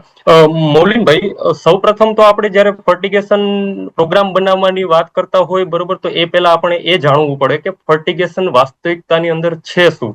ફર્ટિગેશન છે એ પાણીમાં ડાયરેક્ટ ખાતર ઓગાળીને છૂટું પાણી આપવાની વસ્તુ છે, અથવા તો કે ફર્ટિગેશન છે ડ્રીપ મારફતે પાણીમાં ખાતર ઓગાળી અને ડ્રીપ મારફતે આપવાની એવી પદ્ધતિ છે. પરંતુ હજી પણ ઘણા ખેડૂતો આ વસ્તુથી અજાણ છે. ફર્ટિગેશન એટલે કે ફર્ટિલાઇઝર અને પાણી, ઇરિગેશન, બરોબર, આ બંનેને કમ્બાઈન કરી અને બનેલો શબ્દ છે. અને જેના લીધે થઈ અને આપણને ડાયરેક્ટ ખબર પડે કે જે ડ્રીપ મારફતે જે આપણે પાણી આપીએ છીએ એની મારફતે જ પાણીની સાથે સાથે જ્યારે ખાતર આપવામાં આવે તો એને કહેવાય છે ફર્ટિગેશન. અને જ્યારે પણ આપણે આ ખાતર ડ્રીપ મારફતે આપીએ છીએ, ડબલ ડ્રીપ મારફતે આપીએ છીએ, ત્યારે જ આપણને સારું અને વધુ ઉત્પાદન ગુણવત્તાવાળું જોવા મળે છે. બરાબર છે. તો હવે આનો પ્રોગ્રામ છે, તમારું શું કેવું છે કે ખેડૂત મિત્રોને ખ્યાલ નથી આવતો કે કયા સમયે કયું ખાતર આપવું, બરાબર છે, કેટલા જથ્થામાં આપવું, એની પાકની અવસ્થા મુજબ કયું કરવું, તો એ વિશે થોડોક તમારો અભિપ્રાય જણાવજો તો ખ્યાલ આવે. 100%. મૌલિનભાઈ, જ્યારે પણ આપણે ફર્ટિગેશન પ્રોગ્રામ બનાવવાની વાત આવે છે બરોબર, ત્યારે સૌ પ્રથમ તો આપણે આપણા જે જમીનની અંદર જે પોષક તત્વ છે એનું શોષણ કેટલા પ્રમાણમાં થઈ રહ્યું છે એનો આપણે એક તો અંદાજ હોવો જોઈએ. કેમ કે જ્યારે જેટલા પોષક તત્વ જ્યારે જમીનની અંદરથી આપણે કાઢીએ છીએ તો અથવા તો મૂળ છોડ મારફતે શોષાઈ જાય છે, એનું ફરીથી સ્થાપન કરવું ખૂબ જ જરૂરી છે, જેથી કરી અને પોષક તત્વોનું જે બેલેન્સ છે, સંતુલન છે, એ જમીનની અંદર બની રહે. ત્યાર પછી જો આ ફર્ટિગેશનના પ્રોગ્રામની અંદર જો સૌથી પાયાનું જો પગથિયું જો કોઈ ગણવામાં આવતું હોય તો તે માટીનું પૃથ્થકરણ છે, જમીનનું અને પાણી બંનેનું બરોબર એનાલિસિસ છે, એના નમૂનાનું લઈ અને આપણે એનાલિસિસ કરાવવું જોઈએ, જેથી કરી અને આપણે આપણી જમીનની અંદર આપણા જમીનનો પીએચ કેટલો છે એ આપણને ખબર પડે. આપણા જમીનની અંદર વિદ્યુત વાહકતા એટલે કે ઈસી બરોબર એ કેટલી છે એના ઉપરથી ખબર પડે. અને સાથે સાથે ઉપલબ્ધ પોષક તત્વ કેટલા છે એ પણ આપણને ખબર પડે, જેથી કરી અને આપણી જમીન કેટલી સ્વસ્થ છે અને આપણી જે જમીન જેટલી સ્વસ્થ હશે એના ઉપરથી આપણી જે જમીનની છે એ ઉત્પાદન ક્ષમતા આપણને ખબર પડશે. હવે જ્યારે પણ આપણે આ માટીના નમૂનાનું પૃથ્થકરણ કરાવીએ છીએ ત્યારે આપણને જમીનની અંદર ઉપલબ્ધ પોષક તત્વો દર્શાવતા હોય છે રિપોર્ટની અંદર. પરંતુ ખેડૂત મિત્રોએ હંમેશા ધ્યાન રાખવું જોઈએ કે જમીનની અંદર કુલ પોષક તત્વોનો જથ્થો એક વસ્તુ અલગ છે અને જમીનની અંદર ઉપલબ્ધ પોષક તત્વોનો જથ્થો છે એ ખૂબ જ અલગ છે. અને એ બંને વચ્ચેનો જે તફાવત છે એ ખેડૂતોને ખબર હોવી ખૂબ જ જરૂરી છે. જે જમીનની અંદર પોષક તત્વોનો કુલ જથ્થો છે એ હંમેશને માટે પોષક તત્વ છોડને જરૂરિયાત પ્રમાણમાં મળતા નથી. હવે માની લો કે કોઈ ખેતરની અંદર 150 કિલોગ્રામ પર હેક્ટર જેટલો નાઇટ્રોજન રહેલો હોય છે, પરંતુ જો અવેલેબલ 50 કિલોગ્રામ પ્રતિ હેક્ટર જ હોય તો તે બંને વસ્તુ અલગ છે, જેથી કરી અને આપણને ખબર પડે. અને આ બધું ખબર પડ્યા પછી આપણે એ પણ એક ધ્યાન રાખવું જોઈએ કે આપણે આપણું જે ઉપજ છે એને નિર્ધારિત લક્ષ્યાંક કેટલો લઈને ચાલીએ છીએ. ત્યાર પછી આપણા 1 વીઘા અથવા તો 1 એકડની અંદર કેળાના કેટલા છોડ આવે છે એનું પણ આપણે ધ્યાન રાખવું જોઈએ. અને કેળાના પાનની જે પહોળાઈ છે એના ઉપર પણ આધાર રાખે છે. અને એ બધું નક્કી કર્યા પછી જે જમીનની અંદર જેટલા પણ પોષક તત્વ કુલ પોષક તત્વનો જથ્થો છે એમાંથી જમીનની અંદર ઉપલબ્ધ પોષક તત્વ બાદ કરી અને બાકીના જે જરૂરિયાત વાળા જે પોષક તત્વ છે એને આપણે ઉમેરી અને તો આપણે એક સારામાં સારું ફર્ટિગેશન પ્રોગ્રામ બનાવી શકીએ છીએ. હવે આ વાત કરી કે માની લો કે કોઈ પણ કેળનું જે ઉત્પાદન છે એ કોઈ પણ ખેડૂતને 35 ટન પ્રતિ એકડનું જો લેવું હોય તો નાઇટ્રોજન, ફોસ્ફરસ અને પોટાશની સામાન્ય રીતે એક અંદાજિત કેટલીક જરૂરિયાત પડતી હોય છે તેના વિશે આ જે સ્લાઇડ છે બરોબર એને બતાવવાનો પ્રયાસ કરેલો છે. એમાં 35 ટન પ્રતિ એકડના ઉત્પાદન માટે નાઇટ્રોજન છે 6 થી 7 કિલોગ્રામ જેટલું જરૂરિયાત પડતી હોય છે. ફોસ્ફરસ છે એ 0.5 થી લઈ અને 1.2 કિલોગ્રામ જેટલી જરૂરિયાત પડતી હોય છે. પરંતુ જે પોટાશ છે એ 15 થી 18 કિલોગ્રામ જેટલી જરૂરિયાત પડતી હોય છે. હવે જ્યારે આપણે ફર્ટિગેશન પ્રોગ્રામ બનાવીએ છીએ ત્યારે આપણી જે જમીન છે એને પણ આપણે ધ્યાનમાં રાખવી ખૂબ જ જરૂરી હોય છે. કેમ કે આપણે ગુજરાતની અંદર તમામ પ્રકારની જમીનો જોવા મળે છે.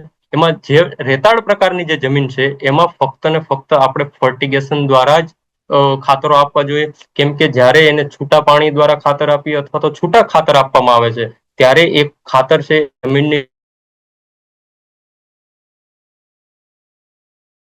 હવાની અંદર બાષ્પીભવન દ્વારા વોલેટાઇલાઇઝેશન દ્વારા ઉડી જતા હોય છે. ત્યાર પછી જો ગોરાડુ જમીનની વાત કરવામાં આવે તો એની અંદર આપણે ગોરાડુ અને માટીદાર બંને જમીનની અંદર જમીનની ફળદ્રુપતા જોવી ખૂબ જ જરૂરી છે. જ્યારે ગોરાડુ અને માટીદાર જમીનની અંદર જ્યારે ફળદ્રુપતા ઓછી હોય ત્યારે આપણને બંને પાયામાં પણ ખાતર આપવું પડે અને પૂરક ખાતર તરીકે પણ આપણે આપવું પડે અને સાથે સાથે ફર્ટિગેશન પણ કરવું પડે.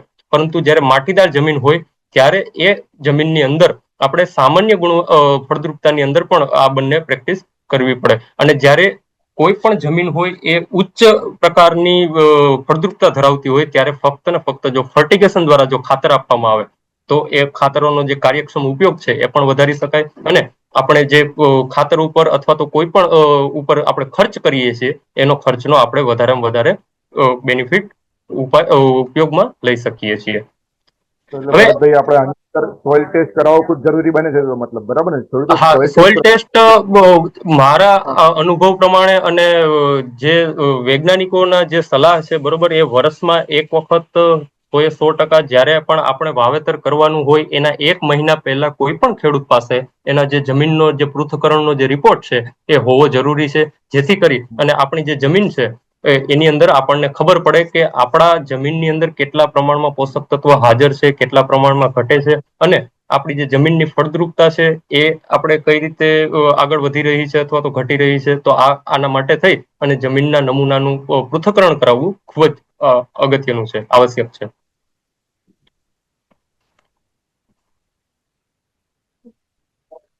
ત્યાર પછી જો વાત કરવામાં આવે આ ફર્ટિગેશનના પ્રોગ્રામની અંદર બરોબર તો પાયામાં ખાતર કેવા આપવા જોઈએ અને જો પૂરક ખાતર તરીકે જો કોઈ પણ વાત કરવામાં આવે જ્યાં રેતાળ પ્રકારની જમીન છે અથવા તો ગોરાડુ પ્રકારની જમીન છે ત્યાં અને અથવા તો માટીદાર જમીન છે ત્યાં જ્યાં એની ફળદ્રુપતા ઓછી છે ત્યાંની વાત કરવામાં આવે તો પાયામાં અને પૂરક ખાતર તરીકે આપવા ખૂબ જ જરૂરી છે. અને આ પાયામાં ખાતર આપવા માટે થઈને ICL કંપનીનું એક પોલીસલ્ફેટ આવે છે જેને દુનિયાની અંદર સૌ પ્રથમ લઈ આવવાવાળી જો કોઈ કંપની હોય તો તે ICL છે. અને આ ઇંગ્લેન્ડની બોલ્બી માઇનની અંદર જમીનની અંદરથી ડાયરેક્ટ ખનન કરી અને તમારા સુધી પાવડર ફોર્મની અંદર 25 કિલો અને 50 કિલોની અંદર પહોંચાડવામાં આવે છે જેને અમે પોલીસલ્ફેટ સ્ટાન્ડર્ડ કહીએ છીએ. અને એ જે પાવડર છે એને બેલ્જિયમ મોકલી અને ત્યાંથી દાણાદાર સ્વરૂપની અંદર કન્વર્ટ કરી અને આપણા જે ગુજરાતના ખેડૂતો છે એને ઓટોમેટિક ઓળણી દ્વારા આપતા હોય અથવા તો બીજા ગમે તે ખાતર સાથે મિક્સ કરીને આપતા હોય તો તેને દાણાદાર સ્વરૂપે કરી અને પોલીસલ્ફેટ 25 કિલોના પેકિંગની અંદર આપીએ છીએ જેને અમે પોલીસલ્ફેટ પ્રીમિયમ કહીએ છીએ. હવે આ જે પોલીસલ્ફેટ છે એની અંદર ખૂબ જ અગત્યના એક મુખ્ય પોષક તત્વ પોટાશ અને સાથે સાથે 3 ગૌણ પોષક તત્વો કેલ્શિયમ, મેગ્નેશિયમ અને સલ્ફર આવે છે. હવે આમાં જો પોટાશની વાત કરવામાં આવે તો 12.5% જેટલો પોટાશ રહેલો છે અને એ પણ ઓક્સાઇડ ફોર્મની અંદર છે. ત્યાર પછી જો કેલ્શિયમની વાત કરવામાં આવે તો 15% જેટલો કેલ્શિયમ રહેલો છે, એ પણ ઓક્સાઇડ ફોર્મની અંદર છે. અને જો મેગ્નેશિયમ છે એ 5% છે, એ પણ ઓક્સાઇડ ફોર્મની અંદર છે. જ્યારે જે સલ્ફર છે એ 17.5% જેટલો સલ્ફર રહેલો છે. અને FCO ની ગાઈડલાઈન મુજબ આ એલિમેન્ટલ સલ્ફર લખવો પડે, પરંતુ આને જ્યારે SO3 ફોર્મની અંદર કન્વર્ટ કરવામાં આવે ત્યારે 48.5% જેટલો સલ્ફર છોડને મળે છે. એક જ દાણાની અંદર 4 પોષક તત્વો આવતા હોય એવું ફક્ત ને ફક્ત એક ખાતર છે. ત્યાર પછી આ ખાતર શું કામ ખૂબ જ અગત્યનું છે? કેમ કે કોઈ પણ ખાતર હોય એનો ક્ષારતા નિર્દેશાંક હોય છે. જેટલો ક્ષારતા નિર્દેશાંક વધારે હોય એટલા જ જમીનને વધારે ખરાબ કરે. આ જે ખાતર છે એનો ક્ષારતા નિર્દેશાંક પણ બીજા અન્ય ખાતરોની સાપેક્ષમાં ખૂબ જ ઓછો છે. ક્લોરાઇડ ફ્રી ખાતર આવે છે અને જમીન કોઈ પણ પ્રકારની જમીન હોય, કોઈ પણ પ્રકારના પાક હોય એની સાથે ખૂબ જ સારી રીતે ભળી અને તમે ભેળવી અને આપી શકો છો. ત્યાર પછી આ જે ખાતર છે એનો જે પીએચ છે એ 7ની પીએચ આવે છે, ન્યુટ્રલ પીએચ છે. અને આ ખાતરની જે સુસંગતતા છે એ લગભગ બધા જ ખાતરો સાથે રહેલી છે, એટલે તમે કોઈ પણ ખાતર સાથે ભેળવી અને તમે આપી શકો છો. હવે જો આ ખાતરના દરની વાત કરવામાં આવે તો વાવેતર સમયે છે બરોબર 100 કિલોગ્રામ પ્રતિ એકરનું માપ રાખી અને તમે કોઈ પણ ખાતર સાથે મિક્સ કરીને આપી શકો છો. ત્યાર પછી જે બીજો તબક્કો હોય 60 થી 90 દિવસની વચ્ચેનો, જેમાં ખેડૂતો જનરલી પારા ચડાવતા હોય, ત્યારે પણ તમે 100 કિલોગ્રામનું પ્રતિ એકરનું માપ રાખી અને તમે આ ખાતર બીજા ખાતરો સાથે મિક્સ કરી અને આપી શકો છો. ત્યાર પછી જ્યારે ફર્ટિગેશનની વાત કરવામાં આવતી હોય તો ફર્ટિગેશન એક પ્રોગ્રામ કેવો હોવો જોઈએ? તો એ ICL કંપની દ્વારા તમામ લગભગ 60 કરતા પણ વધારે પાકોના ફર્ટિગેશન પ્રોગ્રામ બનાવવામાં આવેલા છે. અને એમાં જો કેળાની વાત કરવામાં આવે તો બનાના 1 નામનો ગ્રેડ છે, જે 5-5 કિલોના 11 ડોઝ કરી અને 50 થી 55 કિલો જેટલું માપ રાખી અને એકડે સમગ્ર જીવનચક્ર દરમિયાન બનાના 1 નામનો જે ગ્રેડ છે એની અંદર 5% નાઇટ્રોજન આવે છે, 25% ફોસ્ફરસ છે, 34% પોટાશ છે અને સાથે સાથે 3% મેગ્નેશિયમ ઓક્સાઇડ સ્વરૂપે અને 3% સલ્ફર રહેલો છે. આ જે બનાના 1 છે એ લો પીએચ સાથે આવે છે, 3.3 ની પીએચ છે અને 350 ગ્રામની સોલ્યુબિલિટી સાથે આવે છે. અને જેના લીધે થઈ અને છોડનો જે વિકાસ છે એ વાનસ્પતિક વૃદ્ધિ છે એ ખૂબ જ સારી થાય છે. અને મેગ્નેશિયમ અને સલ્ફર હોવાના લીધે અને સારો ફોસ્ફરસ હોવાના લીધે મૂળ અને થડનો પણ વિકાસ ખૂબ જ સારો થાય છે. ત્યાર પછી જે 90 દિવસ પછીની જે અવસ્થા છે, ત્યારે 90 દિવસથી લઈ અને 190 દિવસ સુધીની જે અવસ્થા છે એમાં બનાના 2 નામનો ગ્રેડ, જેની અંદર 10% નાઇટ્રેટ ફોર્મની અંદર નાઇટ્રોજન રહેલું છે, 14% ફોસ્ફરસ છે અને 34% જેટલો પોટાશ છે. અને સાથે સાથે જે 4% કેલ્શિયમ ઓક્સાઇડ સ્વરૂપે રહેલું છે. આનો જો એકરે 60 કિલોનું માપ રાખી અને સમગ્ર જીવનચક્ર દરમિયાન જો 60 કિલો જેટલું આપવામાં આવે તો આ તમને કેળાની અંદર જે લૂમ બહાર આવતી હોય અને જે ફિંગર બહાર આવતી હોય બરોબર, એ ખૂબ જ એમાં સારો એવો તમને ફાયદો જોવા મળતો હોય છે. અને ત્યાર પછી ICL નો 24 કેરેટ સોના જેવો ગ્રેડ એટલે કે ICL નું પેકાસીડ, જેની અંદર 60% ફોસ્ફરસ છે અને 20% જેટલો પોટાશ આવે છે. જો આ ખાતરની જો વાત કરવામાં આવે તો આ ખાતર છે એ સૌથી લોવેસ્ટ પીએચ સાથે આવે છે, 2.2 ની પીએચ સાથે આવે છે અને સોલ્યુબિલિટી પણ છે એ ખૂબ જ વધારે છે, 670 ગ્રામની સોલ્યુબિલિટી છે. હવે ઘણા ખેડૂત મિત્રોનો પ્રશ્ન હોય છે કે અમારી જે ડ્રીપ છે એ બ્લોક થઈ ગઈ છે, અથવા તો અમારા ડ્રીપર છે એ ખરાબ થઈ ગયા છે. તો એની પાછળનું કારણ છે કે જ્યારે પણ આપણે વધારે ક્ષારવાળા જે ખાતરો છે એ વાપરતા હોઈએ, જેના લીધે થઈ અને ક્ષારના જે થર છે એ ડ્રીપરની આજુબાજુ જામી જતા હોય છે, જેના લીધે થઈને બ્લોક થઈ જાય છે. પરંતુ જો ICL ના જે પેકાસીડની જો ઉપયોગ કરવામાં આવે તો આ ICL નું જે પેકાસીડ છે એ તમામ ક્ષારને દ્રાવ્ય કરવાનું પણ કામ કરે છે, કેમ કે 2.2 ની પીએચ સાથે આવે છે, જેના લીધે થઈ અને ડ્રીપર પણ ખુલી જતા હોય છે. અને આનું એક કડે 25 કિલોનું માપ રાખી અને 191 થી 240 દિવસની વચ્ચે દર 10 દિવસના અંતરે 5 ડોઝ કરવા, 5-5 કિલોના જો 5 ડોઝ કરવામાં આવે તો તમને ખૂબ જ સારા એવા પરિણામ મળે છે. અને ત્યાર પછી જે છેલ્લી અવસ્થા છે એની અંદર ફક્ત ને ફક્ત એક જ ગ્રેડ 8047 પ્લસ 7% સલ્ફર. આ જે 7% સલ્ફર છે એ એલિમેન્ટલ ફોર્મ છે અને જ્યારે એને SO3 ફોર્મની અંદર કન્વર્ટ કરવામાં આવે ત્યારે લગભગ 18% જેટલો સલ્ફર આની અંદર થાય છે. અને આની જે પીએચ છે 2.8 ની પીએચ છે અને 190 ગ્રામની સોલ્યુબિલિટી સાથે આવે છે. અને કોઈ કેળા જેવા પાકની અંદર જે શરૂઆતનો જે વાનસ્પતિક વૃદ્ધિનો જે અવસ્થા હોય છે એની અંદર 1 ભાગ નાઇટ્રોજનની જરૂરિયાત હોય છે અને 6 ભાગ પોટાશની 3 ભાગ પોટાશની જરૂરિયાત હોય છે. પરંતુ એ જ્યારે લૂમ બહાર આવી ગઈ હોય ત્યારે જ આ જે રેશિયો છે એ બદલાઈ જતો હોય છે. એટલે કે 1 ભાગ નાઇટ્રોજનની જરૂરિયાત હોય છે અને 6 ભાગ જેટલી પોટાશની જરૂરિયાત હોય છે. તો આ જે ગ્રેડ છે એને ધ્યાનમાં રાખી અને બનાવવામાં આવેલો છે. અને સાથે સાથે 13-0-45 અને જે 00-50 છે એની સાપેક્ષમાં તમને બંને 3 પોષક તત્વો એક જ ગ્રેડની અંદર મળી જાય છે. અને આની જે સોલ્યુબિલિટી છે એ 190 ગ્રામ પ્રતિ લીટરની છે, એ પણ ખૂબ જ સરસ છે. અને જો પીએચ ની વાત કરવામાં આવે તો પણ એ બંને ગ્રેડના પીએચ કરતા પણ ઓછા પીએચ સાથે આવે છે, જેથી કરી અને તમને સારામાં સારું ઉત્પાદન મળી શકે છે.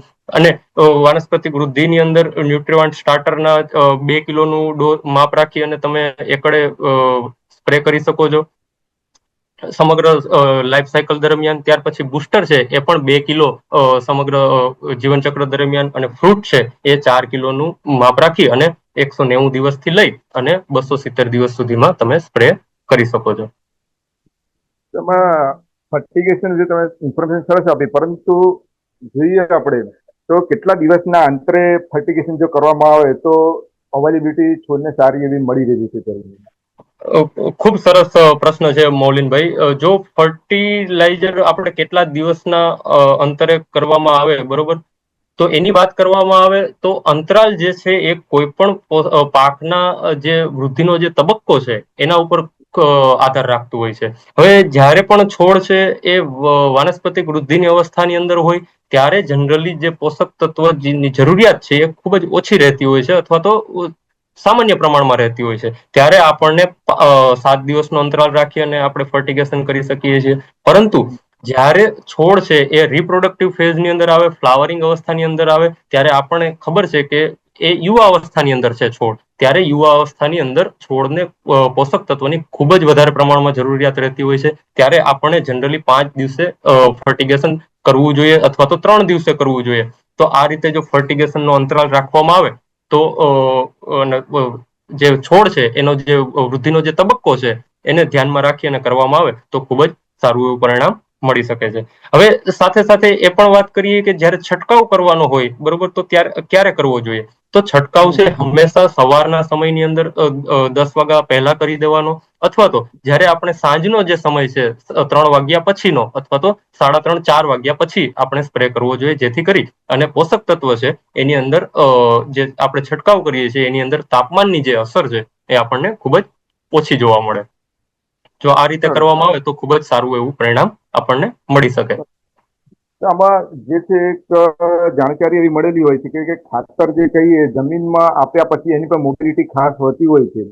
તો એ ડ્રીપ લાઈન આપણે મૂકવાની વાત કરી મેં આગળ, કે ડ્રીપ લાઈન તમે એવી મૂકો કે તમે ખાતર ડાયરેક્ટ તમારા તંતુ મૂલ્ય મળી જતું હોય છે, પણ ખાતરમાં ખાસ મોબિલિટીનો હોય છે. તો ખાતરની મોબિલિટી સાથે કઈ લેવા દેવા ખરું આ વસ્તુને કઈ તમારે? 100% મૌલિનભાઈ, જ્યારે કોઈ પણ પોષક તત્વો હોય, ખાતર હોય, એની અંદર પોષક તત્વો રહેલા છે. પોષક તત્વો જમીનની અંદર પણ અલગ અલગ રીતે ગતિશીલ હોય છે અને છોડની અંદર પણ અલગ અલગ રીતે ગતિશીલ હોય છે. એવું જરૂરી નથી કે જે પોષક તત્વ છે જમીનની અંદર ગતિશીલ છે તો એ છોડની અંદર પણ ગતિશીલ હશે. પરંતુ જ્યારે જમીનની વાત કરવામાં આવે ત્યારે એને 3 ભાગની અંદર વર્ગીકૃત કરવામાં આવેલા છે. જે પોષક તત્વો 300 mm થી લઈ અને 600 mm, એટલે કે 30 સેન્ટીમીટર થી લઈ અને 60 સેન્ટીમીટર સુધી જે ગતિશીલ હોય, બરોબર, એવા પોષક તત્વોને ખૂબ જ ગતિશીલ પોષક તત્વો કહેવામાં આવે છે. એમાં નાઇટ્રેટ, નાઇટ્રોજન, સલ્ફેટ, સલ્ફર અને બોરોનનો સમાવેશ થાય છે. જ્યારે પણ આ જે ખાતરો છે એ થોડા મૂળથી દૂર પણ હોય, બરોબર, તો પણ એ ત્યાં સ્થાનાંતરિત થઈ અને છોડને મૂળ મારફતે મળી જતા હોય છે. પરંતુ જો બીજા વર્ગની વાત કરવામાં આવે તો એ સાધારણ ગતિશીલ છે, જેની જે ગતિશીલતા છે એ 10 સેન્ટીમીટર થી લઈ અને 30 સેન્ટીમીટર સુધીની રહેલી હોય છે. જેની અંદર એમોનિકલ ફોર્મનો નાઇટ્રોજનનો સમાવેશ થાય છે, કેલ્શિયમ, મેગ્નેશિયમ, પોટાશ અને મોલિબ્ડેનમનો સમાવેશ થાય છે. અહીંયા ખેડૂત મિત્રોએ ખાસ ધ્યાન રાખવાની જરૂર છે. જ્યારે પણ એ નાઇટ્રેટ ફોર્મ વાળા નાઇટ્રોજનનો ઉપયોગ કરતા હોય, બરોબર, તો એની જે ગતિશીલતા છે 30 સેન્ટીમીટર થી લઈ અને 60 સેન્ટીમીટર સુધીની રહેલી છે. પરંતુ એમોનિકલ ફોર્મ વાળો જે નાઇટ્રોજન છે, એમોનિકલ ફોર્મ વાળા જે ખાતરોનો ઉપયોગ કરે છે, એની જે ગતિશીલતા છે 10 સેન્ટીમીટર થી 30 સેન્ટીમીટર સુધીની જ રહેલી હોય છે.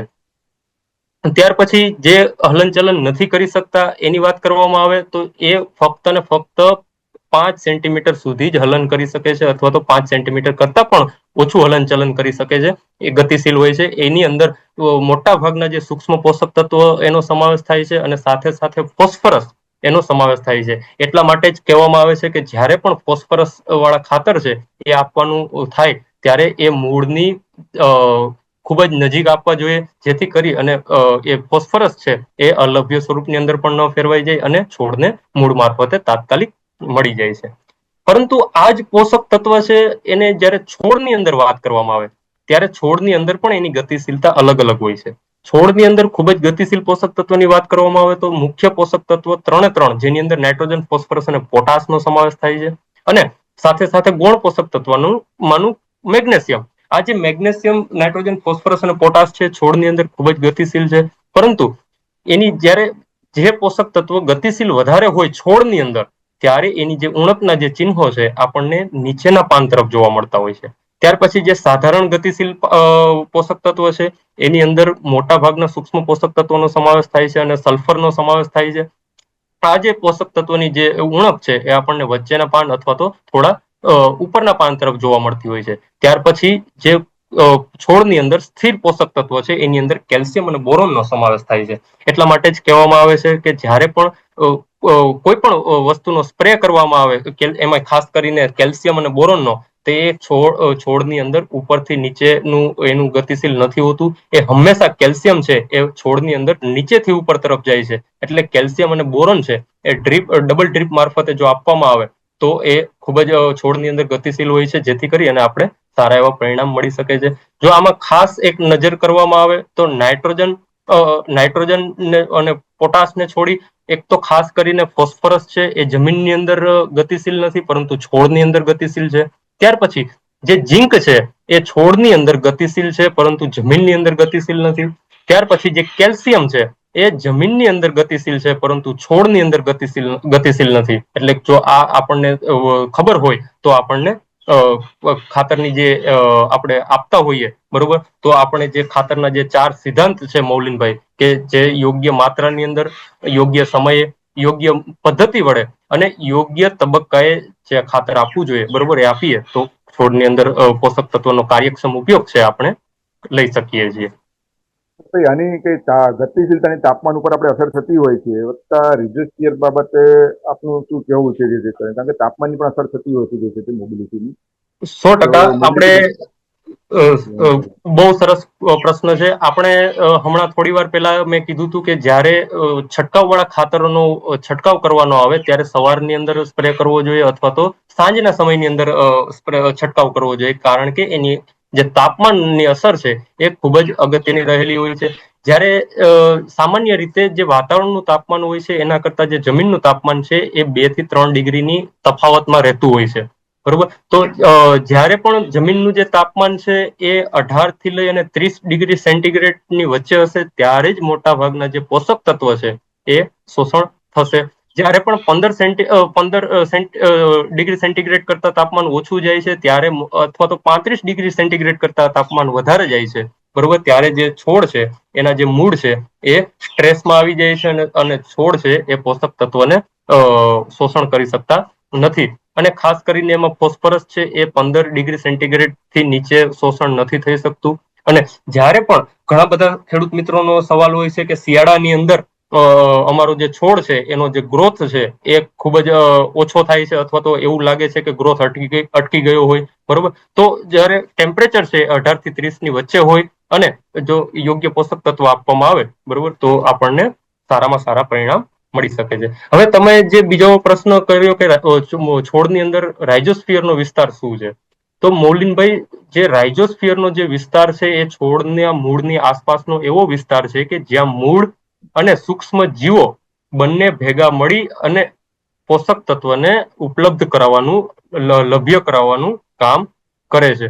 જેથી જો તમે જેમ જમણી બાજુ ફોટામાં જોઈ શકો છો, મૂળની જે એકદમ નજીકનો જે વિસ્તાર છે એ 0.5 થી લઈ અને 3 mm એટલે કે 0.3 સેન્ટીમીટર સુધીનો જે વિસ્તાર છે એને રાઇઝોસ્ફિયર કહેવામાં આવે છે. આ રાઇઝોસ્ફિયરની અંદર જ તમામ સૂક્ષ્મ જીવોની પ્રક્રિયાઓ થતી હોય છે અને તમામ પ્રકારના જે પોષક તત્વો છે એ શોષાતા હોય છે. અને આ જે રાઇઝોસ્ફિયરનો જે વિસ્તાર છે એને આપણે એક્ટિવ રાખવું ખૂબ જ જરૂરી છે, જેથી કરી અને પોષક તત્વોનો જે કાર્યક્ષમ ઉપયોગ છે એ આપણને સારામાં સારી રીતે થઈ શકે. અચ્છા, આપણે તમે જોઈ શકો છો કે આજે ખાતરમાં પીએચ વિશે ખેડૂત મિત્રો ખાસ જાણકારી લઈ રહ્યા છે કે ચાલુ ખાતરનો પીએચ જો ઓછો હોય તો કે થોડા અપટેક સારી રીતે કરી લેતું હોય છે, તો આપણા ખાતર કેવા હોઈ શકે, જેથી પીએચ કેટલો હોઈ શકે તો આપણને જાણકારી મળી શકે આનું. હવે જનરલી જ્યારે પણ ફર્ટિગેશનની વાત કરવામાં આવે અથવા તો પાણીની સાથે સાથે જ્યારે ખાતર આપવાની વાત કરવામાં આવે ત્યારે હંમેશને માટે ઓછા પીએચ વાળા ખાતરો આપણને પસંદ કરવા જોઈએ. એની પાછળના કારણ છે કે જ્યારે પણ ઓછા પીએચ વાળા ખાતર જ્યારે આપણે ઓગાળવામાં આવે છે અથવા તો જમીનની અંદર આપવામાં આવે છે ફર્ટિગેશન મારફતે, ત્યારે જમીનમાં સારી રીતે એ ભળી જાય છે અને પાણીની અંદર ઓગળી જતા હોવાથી સમાન દિશાની અંદર પ્રસરે છે ઓછી પીએચ હોવાના કારણે. ત્યાર પછી ઘણા બધા પોષક તત્વો છે એની ઉણપને ઓછી કરી નાખે છે, કેમ કે જ્યારે પીએચ ઓછો હોય છે ખાતરનો ત્યારે આજુબાજુના જે પણ કોઈ પણ પોષક તત્વ અલભ્ય સ્વરૂપની અંદર હોય તો તેને પણ લભ્ય સ્વરૂપની અંદર ફેરવવાનું કામ કરે છે. ત્યાર પછી ખાસ કરીને જ્યાં જે વિસ્તારની અંદર જે ખેડૂતોને ટપક સિંચાઈ છે, ડ્રીપ છે, ડબલ ડ્રીપ છે, એની અંદર ખૂબ જ સારો એવો ફાયદો થાય છે. કારણ કે જ્યારે પણ આ ખાતરોનો ઉપયોગ કરવામાં, લો પીએચ વાળા ખાતરોનો ઉપયોગ કરવામાં આવે છે ત્યારે ડ્રીપરની આસપાસના જે ક્ષાર છે, જે ક્ષારનું જે થર જામી ગયેલું હોય છે એને પણ ઓગાળવાનું કામ કરી અને ડ્રીપને સાફ રાખવાનું કામ કરે છે, જેથી કરી અને પાણીનો જે પ્રવાહ છે, જે તમે વાત કરી હતી કે 2 લીટર પર કલાક બરોબર, એ જે પ્રવાહ અથવા તો 3 લીટર પર કલાક બરોબર, એ જે પ્રવાહ છે એ પણ લો પીએચ ના લીધે જળવાઈ રહે છે. ત્યાર પછી ખાતરોની જે કાર્યક્ષમતા છે એ ખૂબ જ વધી જાય છે, કારણ કે લો પીએચ હોવાના લીધે જનરલી જે છોડ છે એ ઓછી પીએચ વાળા ખાતર અથવા તો એસિડિક વાતાવરણની અંદર ખાતરો વધારે લઈ શકતા હોય છે, જેના લીધે છે અને ખાતરોની જે કાર્યક્ષમતા છે એ વધી જાય છે. હવે એક ગુજરાત તરફ જો નજર ફેરવવામાં આવે તો ગુજરાત એક એવું રાજ્ય છે ભારતની અંદર કે જેની સૌથી વધારે દરિયાકાંઠો મળેલો છે. એના ફાયદા પણ છે અને નુકસાન પણ છે. જો નુકસાનની વાત કરવામાં આવે, ફાયદા ઘણા બધા છે, પરંતુ જો નુકસાન છે એ આપણા ગુજરાતની અંદર સૌથી વધારે ક્ષારીય જમીનનું નુકસાન છે. તો આવી જે જમીનો છે એની અંદર પણ જો લો પીએચ વાળા જે ખાતર ઉપયોગ કરવામાં આવે તો પણ જમીનની અંદર કોઈ પણ પ્રકારની સમસ્યાઓ વગર આપણે પોષક તત્વનું કાર્યક્ષમ ઉપયોગ લઈ શકીએ છીએ, જેથી કરી અને લો પીએચ વાળા જેટલા પણ ઓછી પીએચ વાળા જે ખાતરો હશે એના જ તમને કાર્યક્ષમ પરિણામો જોવા મળશે.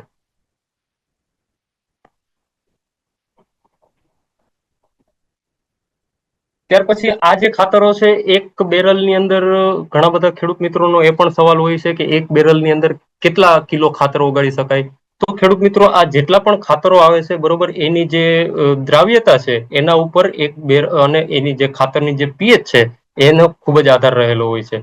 હવે જનરલી જો જોવા જઈએ બરોબર, તો આઈસીએલ ના જેટલા પણ ગ્રેડ આવે છે એ ખૂબ જ લો પીએચ સાથે આવે છે અને એની જે સોલ્યુબિલિટી છે એ ખૂબ જ વધારે હોવાના લીધે તમે એક જે માની લો કે એક ઉદાહરણ આપું કે આઈસીએલ નું જે પેકાસીટ છે જેની અંદર 60% ફોસ્ફરસ છે અને 20% પોટાશ છે, તો એની જે સોલ્યુબિલિટી છે એ 670 ગ્રામની રહેલી હોય છે અને 2.2 ની લોએસ્ટ પીએચ સાથે આવે છે. ત્યાર પછી જો ન્યુટ્રલ પીએચ વાળા ખાતરની વાત કરવામાં આવે તો જે હાઈપિક છે, જેની અંદર 42% ફોસ્ફરસ અને 42% પોટાશ આવે છે, જો આની જે પીએચ છે એ પણ ન્યુટ્રલ છે, 6.9 ની અને 300 થી 350 ગ્રામની સોલ્યુબિલિટી સાથે આવે છે. તો આ જે બેરલની અંદર જે ઓગાળવાનો જે પ્રશ્ન છે એ કોઈ પણ ખાતરની જે સોલ્યુબિલિટી અને એનું જે પીએચ છે એના ઉપર આધાર રાખે છે.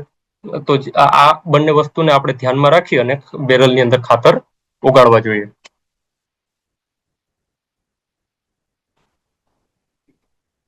ત્યાર પછી આ બેરલની અંદર ખાતર ઉગાડવા જોઈએ, પરંતુ બેરલમાં ખાતર, હા બસ એ ખેતરમાં મિક્સ કરવામાં આવતા હોય છે પણ ઘણો પ્રોબ્લેમ રહેતો હોય છે. હા, ઘણા બધા ખેડૂત મિત્રોને એ ખબર નથી હોતી કે કયું પોષક તત્વ છે એ કયા પોષક તત્વ સાથે મિક્સ કરી અને આપણે ઓગાળી શકીએ, અથવા તો જ્યારે પણ આપણે ઓગાળીએ છીએ બેરલની અંદર તો એ જે દ્રાવણ બને છે એ ફાટવું ન જોઈએ.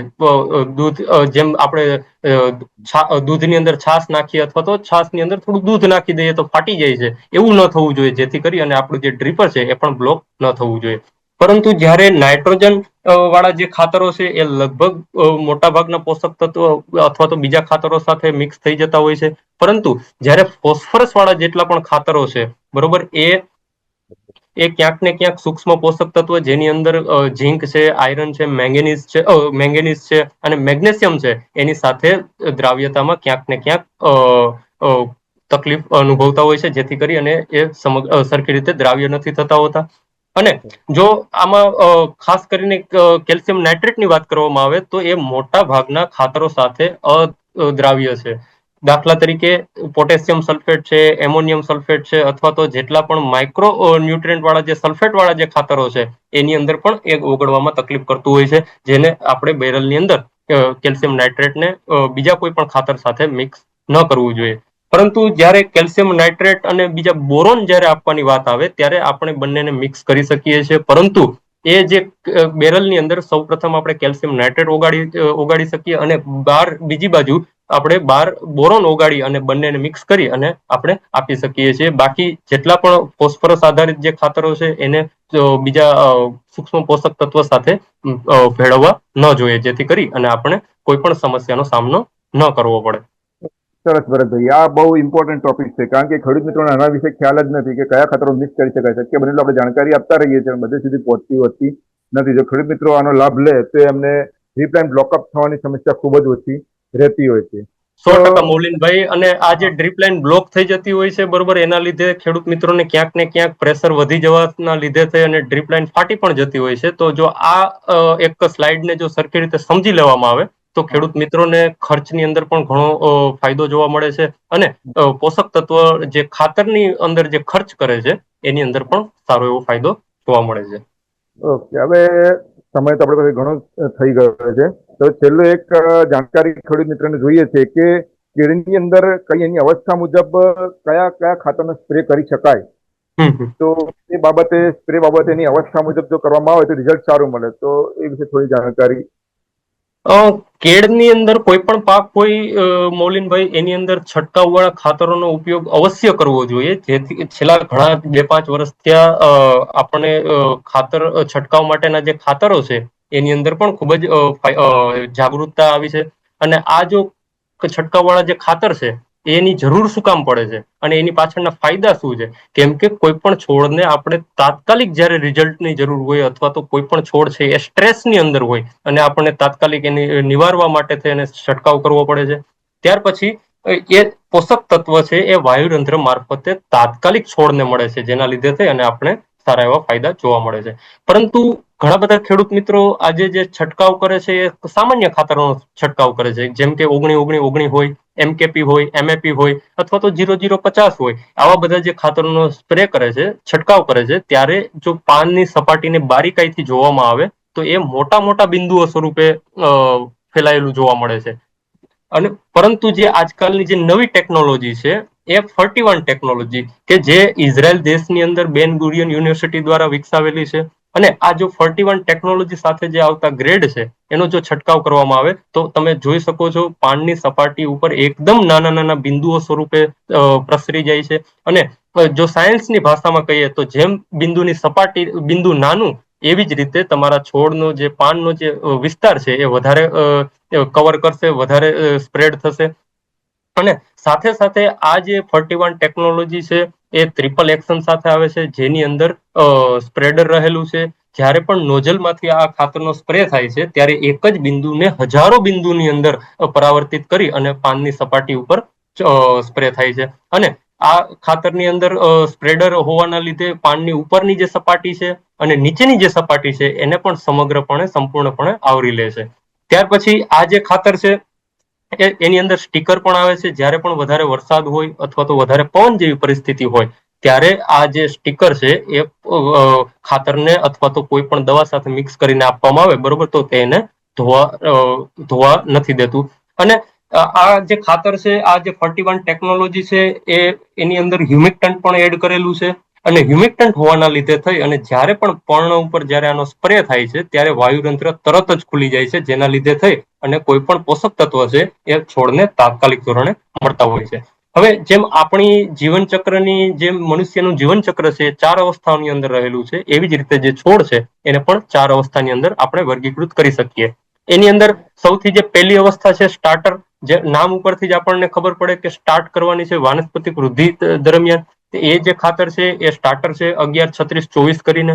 આ જે ખાતર છે એની અંદર તમામ 5 સૂક્ષ્મ પોષક તત્વો આવે છે અને સ્ટીકર સ્પ્રેડર અને હ્યુમિક્ટન્ટ આવે છે. ત્યાર પછી જે ફ્લાવરિંગ અવસ્થા છે ત્યારે બુસ્ટર, જેની અંદર 839 કન્ટેન્ટ આવે છે. આ પણ ખાતરની અંદર તમામ પ્રકારના 5 સૂક્ષ્મ પોષક તત્વો આવે છે. ત્યાર પછી જે ફ્રૂટ છે, જ્યારે પણ લૂમ બહાર આવી ગઈ હોય અને ત્યારે ફ્રૂટ ઉપર સ્પ્રે કરવાનો હોય ત્યારે 12-5-27+8% કેલ્શિયમ ઓક્સાઇડ જો આનો સ્પ્રે કરવામાં આવે, બરોબર, તો ખૂબ જ સારા એવા પરિણામ મળે છે. હવે આ જે સ્ટાર્ટર, બુસ્ટર અને ફ્રૂટ છે એ 3 ખાતરની અંદર તમામ 5 પ્રકારના સૂક્ષ્મ પોષક તત્વો રહેલા છે, સાથે સાથે સ્ટીકર સ્પ્રેડર અને હ્યુમિક્ટન્ટ રહેલું છે. પરંતુ જે છેલ્લો ગ્રેડ છે પિકવન્ટ, જે પરિપક્વતાની અવસ્થા દરમિયાન સ્પ્રે કરવા માટેની ભલામણ કરવામાં આવે છે, આ જે ખાતર છે એની અંદર ફક્ત ને ફક્ત ફોસ્ફરસ અને પોટાશ આવે છે અને આ ખાતરની અંદર સ્ટીકર સ્પ્રેડર અને હ્યુમિક્ટન્ટ આવે છે, પરંતુ સૂક્ષ્મ પોષક તત્વો આવતા નથી. તો જેથી કરી અને જો આવી નવી ટેકનોલોજી વાળા ખાતરનો છંટકાવ કરવામાં આવે તો ખૂબ જ સારા એવા પરિણામ મળી શકે છે. અને આ ખાતરનો તમે કોઈ પણ દવાઓ સાથે મિક્સ કરી અને છંટકાવ કરી શકો છો. ફક્ત ને ફક્ત સલ્ફર, કોપર અને એલ્યુમિનિયમ બેઝડ જેટલી પણ ફંજીસાઇડો છે એની સાથે મિક્સ કરી અને સ્પ્રે નથી થઈ શકતો. ઉપરાંત આ જે ખાતર છે એ સતત 14 દિવસ સુધી તમારા પાકને પોષક તત્વો આપવા માટે થઈને સમર્થ છે. અને જ્યારે પણ સાદા ખાતરોનો સ્પ્રે કરવામાં આવે ત્યારે સાદા ખાતરોનો 7 સ્પ્રે અને બરાબર આ જે ખાતર છે, નવી ટેકનોલોજી વાળા જે ખાતરો છે એના 1 સ્પ્રે બરાબર છે. જો આ રીતે છંટકાવ કરવામાં આવે તો ખૂબ જ સારા એવા પરિણામ મળી શકે છે. ખૂબ સરસ ભાઈ, તમે ખૂબ સરસ ઇન્ફોર્મેશન આપી. ખેડૂત મિત્રોને પણ ઘણો તમારા નોલેજનો લાભ મળ્યો. તો મિત્રો, હવે આપણે ખેડૂત મિત્રોના ઘણા બધા પ્રશ્નો છે, તો એ પ્રશ્નોનું સોલ્યુશન કરીએ તો ખૂબ સારું રહેશે આપણા માટે. તો 100% મોલીનભાઈ. પ્રશ્નોમાં આપણે જોવા જઈએ તો અહીં ગાડી, તો ખેડૂત મિત્રોમાં એક છે બટુકભાઈ, તો ઉનાળાની સિઝનમાં છોડને પાણીની જરૂરિયાત વધારે હોય છે, તો ઇરિગેશન સમય પણ વધારે હોય તો ખાતર પૂરેપૂરા ઇરિગેશન દરમિયાન આપવું કે વચ્ચેના સમયમાં આપવું? બરાબર, સરસ ભાઈ. અરે બટુકભાઈ, તો તમારે એમાં જોવા જઈએ જેથી કરીને તો જે છે તમારે વધારે નીચાણવાળી તમારી જમીન જો હશે તો ત્યાં આગળ એમાં પૂરેપૂરું ફર્ટિગેશન જો કરશો તમે ખાતર દરમિયાન કે પાણી ઇરિગેશન, તો ડિસિંગ થવાની શક્યતા થોડી ઘણી રહેતી હોય છે. જો તમારે જે નીચાણવાળી વધારે નીચાણવાળી જમીન ના હોય તો તમે વચ્ચેના સમયમાં ખાતર આપી અને છેલ્લે થોડો સમય પાણી આપી અને તમે ફર્ટિગેશન કરવાનું કરી શકતા હો છો, જેથી કરીને એટલે ખેડૂત મિત્રોએ પોતાની જમીન કેવી છે અને નીચાણવાળી છે કે નથી નીચાણવાળી કે મધ્યમ છે એના પ્રમાણે ફર્ટિગેશન જો કરે તો ખૂબ સારું રહેતું હોય છે. પણ ફર્ટિગેશન કર્યા બાદ સાદું ઇરિગેશન ચલાવી દેવું ખૂબ જરૂરી છે, જેથી નળીમાં રહેલું જે ખાતર છે કે જમીનમાં પડેલું જે ખાતર હોય તે નીચે જમીનમાં નીતરી જવાની શક્યતા રહી શકે છે. બીજો પ્રશ્ન એવો છે કે ડ્રીપ લાઇન બનાવવા માટે સુટેબલ છે? હા, તો ડ્રીપ લાઇન કે તુફાન ડ્રીપ લાઇન જે કહીએ તે કેળ માટે ખૂબ જ સારી છે. ખેડૂત મિત્રો આજે ખૂબ જ સારી રીતે વાપરી રહ્યા છીએ તે ગાડી, અને આજે એ કેળ દ્વારા જે 30-32 કિલો 33 કિલો સારી રીતે ઉત્પાદન પણ લઈ રહ્યા છીએ. અને અન્ય કંપનીની કમ્પેરિઝનમાં જલ્દીથી બ્લોકઅપ પણ થતી નથી કે ફાટી પણ નથી જતી. એ તમે જાતે જોઈને પણ જોઈ શકો છો. ખેડૂતના ક્ષેત્રે વધતા તમે એમ્પ્લોયનો સંપર્ક સાધશો તો તમને એ જણાઈ પણ શકશે. જેથી કરીને બીજો વસ્તુ એવી છે કે બેસ્ટ ટીસ્યુ કલ્ચરની વેરાયટી કઈ સારી પડે, જેથી કરીને ભરતભાઈ?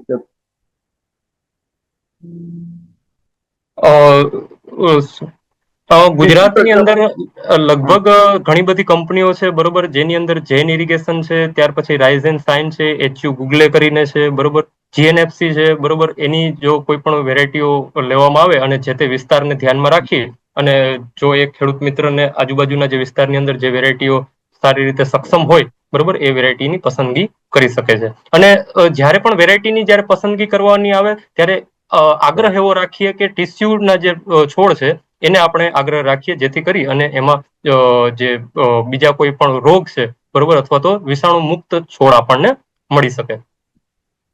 સરસ. તો હવે ખેડૂતોનો બીજો એક પ્રશ્ન છે કે કેળાના પાકમાં જ્યારે ફૂલનું અથવા તો હાથનું બંધારણ થડની અંદર થતું હોય, હાથાનું બંધારણ, ત્યારે તેને કયા ખાતરો આપવા જરૂરી છે, જેથી કરીને એ દરમિયાન? હવે જનરલી જ્યારે પણ આવી અવસ્થા હોય છે ત્યારે કેળાના પાકને ખૂબ જ વધારે પ્રમાણમાં પોષક તત્વોની જરૂર હોય છે, પરંતુ જ્યારે પોટાશ, સલ્ફર, કેલ્શિયમ અને મેગ્નેશિયમ અને સાથે સાથે જો બોરોન આપવામાં આવે તો ખૂબ જ સારું એવું પરિણામ મળે છે. જ્યારે આ અવસ્થા છે ત્યારે આ જે 5 પોષક તત્વો છે એની છોડને, કેળાના પાકને ખૂબ જ જરૂરિયાત રહેતી હોય છે. તો જો આવા પોષક તત્વો આપવામાં આવે તો એને ખૂબ જ સારા એવા પરિણામ મળી શકે છે. હવે આઈસીએલ કંપની સોઇલ ટેસ્ટ કરાવે છે ખરા, કરી આપે છે ખરા અ, આઈસીએલ કંપની? 100% મૌલિનભાઈ, આપણે આઈસીએલ છે ઇઝરાયલની કંપની છે અને ઇઝરાયલથી બધી જ સાધન સામગ્રીઓ પુણે લેબની અંદર આપણે વસાવેલી છે અને ફક્ત ને ફક્ત 500 રૂપિયાની અંદર જમીનનો નમૂનો તથા પાણીનો નમૂનો તથા અને કોઈ પણ ખેડૂત મિત્રને જો એના લીફ ટીસ્યુ હોય એનો પણ એનાલિસિસ કરાવવું હોય બરોબર, તો તે કરાવી શકે છે અને એના માટે આઈસીએલ છે એ લેબ બી કરેલી છે. આપણે ફર્ટિગેશન તમે પ્રોગ્રામ બતાવ્યો અત્યારે, તો ખેડૂતનો પ્રશ્ન છે કે એનો એકરે કેટલો ખર્ચ આવતો હોય છે? એકરે જનરલી 40 થી 50 હજારની આસપાસનો ખર્ચ રહેતો હોય છે બરોબર, આ જે આઈસીએલ ના અને બધા જ ખાતરો છે બરોબર એની અંદર. તો તમે આ જે ખર્ચ છે એને તમે ધ્યાનમાં રાખી અને ઉપયોગ કરી શકો છો. બરાબર છે. તો પાયાના ખાતરમાં કયો ઉપયોગ કરી શકાય ખાતરનો, જેથી કરીને? પાયાના ખાતરની અંદર મૌલિનભાઈ એવું છે કે જ્યારે પણ વરસાદ જેવી પરિસ્થિતિ હોય બરોબર, ત્યારે જનરલી ખેડૂતો છે બરોબર એ ડ્રીપનો ઉપયોગ નથી કરતા અથવા તો ડ્રીપ ફર્ટિગેશન નથી આપતા. તો એવા જે સમય છે એની અંદર જો 75 કિલો યુરિયા તથા 75 કિલો 10-26-26 અને 75 કિલો જેટલું પોટાશ અને સાથે સાથે 100 કિલો જેટલું પોલીસલ્ફેટ આપવામાં આવે તો કોઈ પણ કેળ છે એ પાકનો પાયો છે એ ખૂબ જ મજબૂત થઈ જતો હોય છે. અને જ્યારે બીજો ડોઝ આપવામાં આવે બરોબર, ત્યારે જે 60 થી 90 દિવસનો જે સમય છે ત્યારે બીજો ડોઝ આપી શકે છે. ઓકે. હવે છેલ્લા પ્રશ્ન એક એવો છે ખેડૂત કે ભાવનગર અને નર્મદા જિલ્લાની અંદર ખાતરો ક્યાં મળે છે, જેથી કરીને? આ જે ડીલરોની જે વિગત છે બરોબર, એ છેલ્લે યશભાઈ મારા નંબર આપી દેશે તમને અને તમે અમને મેસેજ કરી દેજો બરોબર, અમે તમને ડીલરની જે માહિતી છે એ મોબાઈલ નંબર સાથે અમે ભાવનગર અને નર્મદા જિલ્લાની અંદર બરોબર તમને માહિતી આપી દેશું. એક છેલ્લો પ્રશ્ન ખેડૂત મિત્રોને છે જનરલી કે નિમેટોડ્સનો પ્રોબ્લેમ હોય તો શું કરી શકાય? તો મિત્રો નિમેટોડ્સનો તમારે પ્રોબ્લેમ હોય છે, જેથી કરીને તો નિમેટોડ્સની અંદર તમે જનરલી જો તમે પાયાનું ખાતર આપતા ત્યારે ફ્યુરાડાન જે આવે છે એનો તમે એડ કરી શકો, અથવા તો એક જૈવિક આપણી દવા મળે છે સ્પેસ્યુલોમાઇલાસિનસ કરીને, એનો પણ તમે સારી રીતે ઉપયોગ કરી શકો છો. અને આજે એવી પણ કંપનીઓ છે જે ડ્રીપની અંદર તમે પ્રોવાઇડેશન કરી શકો છો. એ તમે એપ્લિકેશન કરશો તો તમારે નિમેટોડ્સનો કંટ્રોલ સારો એવો રહેતો હોય છે. પણ નિમેટોડ્સનો પ્રોબ્લેમ હોય તો એક વખત ફીડમાં નહીં કરવું, પણ ક્વાર્ટરલી કે તમારે 6 મહિને તો મિનિમમ કરવાનું રાખવું, જેનાથી નિમેટોડ્સનો કંટ્રોલ જે છે સારો એવો જળવાઈ રહે છે કરીને. તો સરસ Bharatbhai, thank you very much, જેથી કરીને ખૂબ સરસ માહિતી આજે મળી, જેથી કરીને ખૂબ ખૂબ આભાર તમારો. ધન્યવાદ મૌલિનભાઈ, અને આશા રાખીએ છીએ કે ડબલ ડ્રીપ મારફતે ખેડૂતોને અને ફર્ટિગેશનની સાથે સાથે કઈ રીતે વધારે ઉત્પાદન મળે બરોબર, તો આજનો આ જે વેબિનાર છે એ ખેડૂતોને ક્યાંક ને ક્યાંક ફાયદાકારક રહ્યો હશે અને ખેડૂતો છે એ ક્યાંક ને ક્યાંક એના ઉત્પાદનને વધારવામાં અને ખર્ચ ઘટાડી અને ઉત્પાદન વધારવામાં અને એ પણ ગુણવત્તાવાળું જે ઉત્પાદન છે એને વધારવામાં ઉપયોગ થશે. ધન્યવાદ મૌલિનભાઈ. Okay, thank you very much. Thank you. Yashbhai.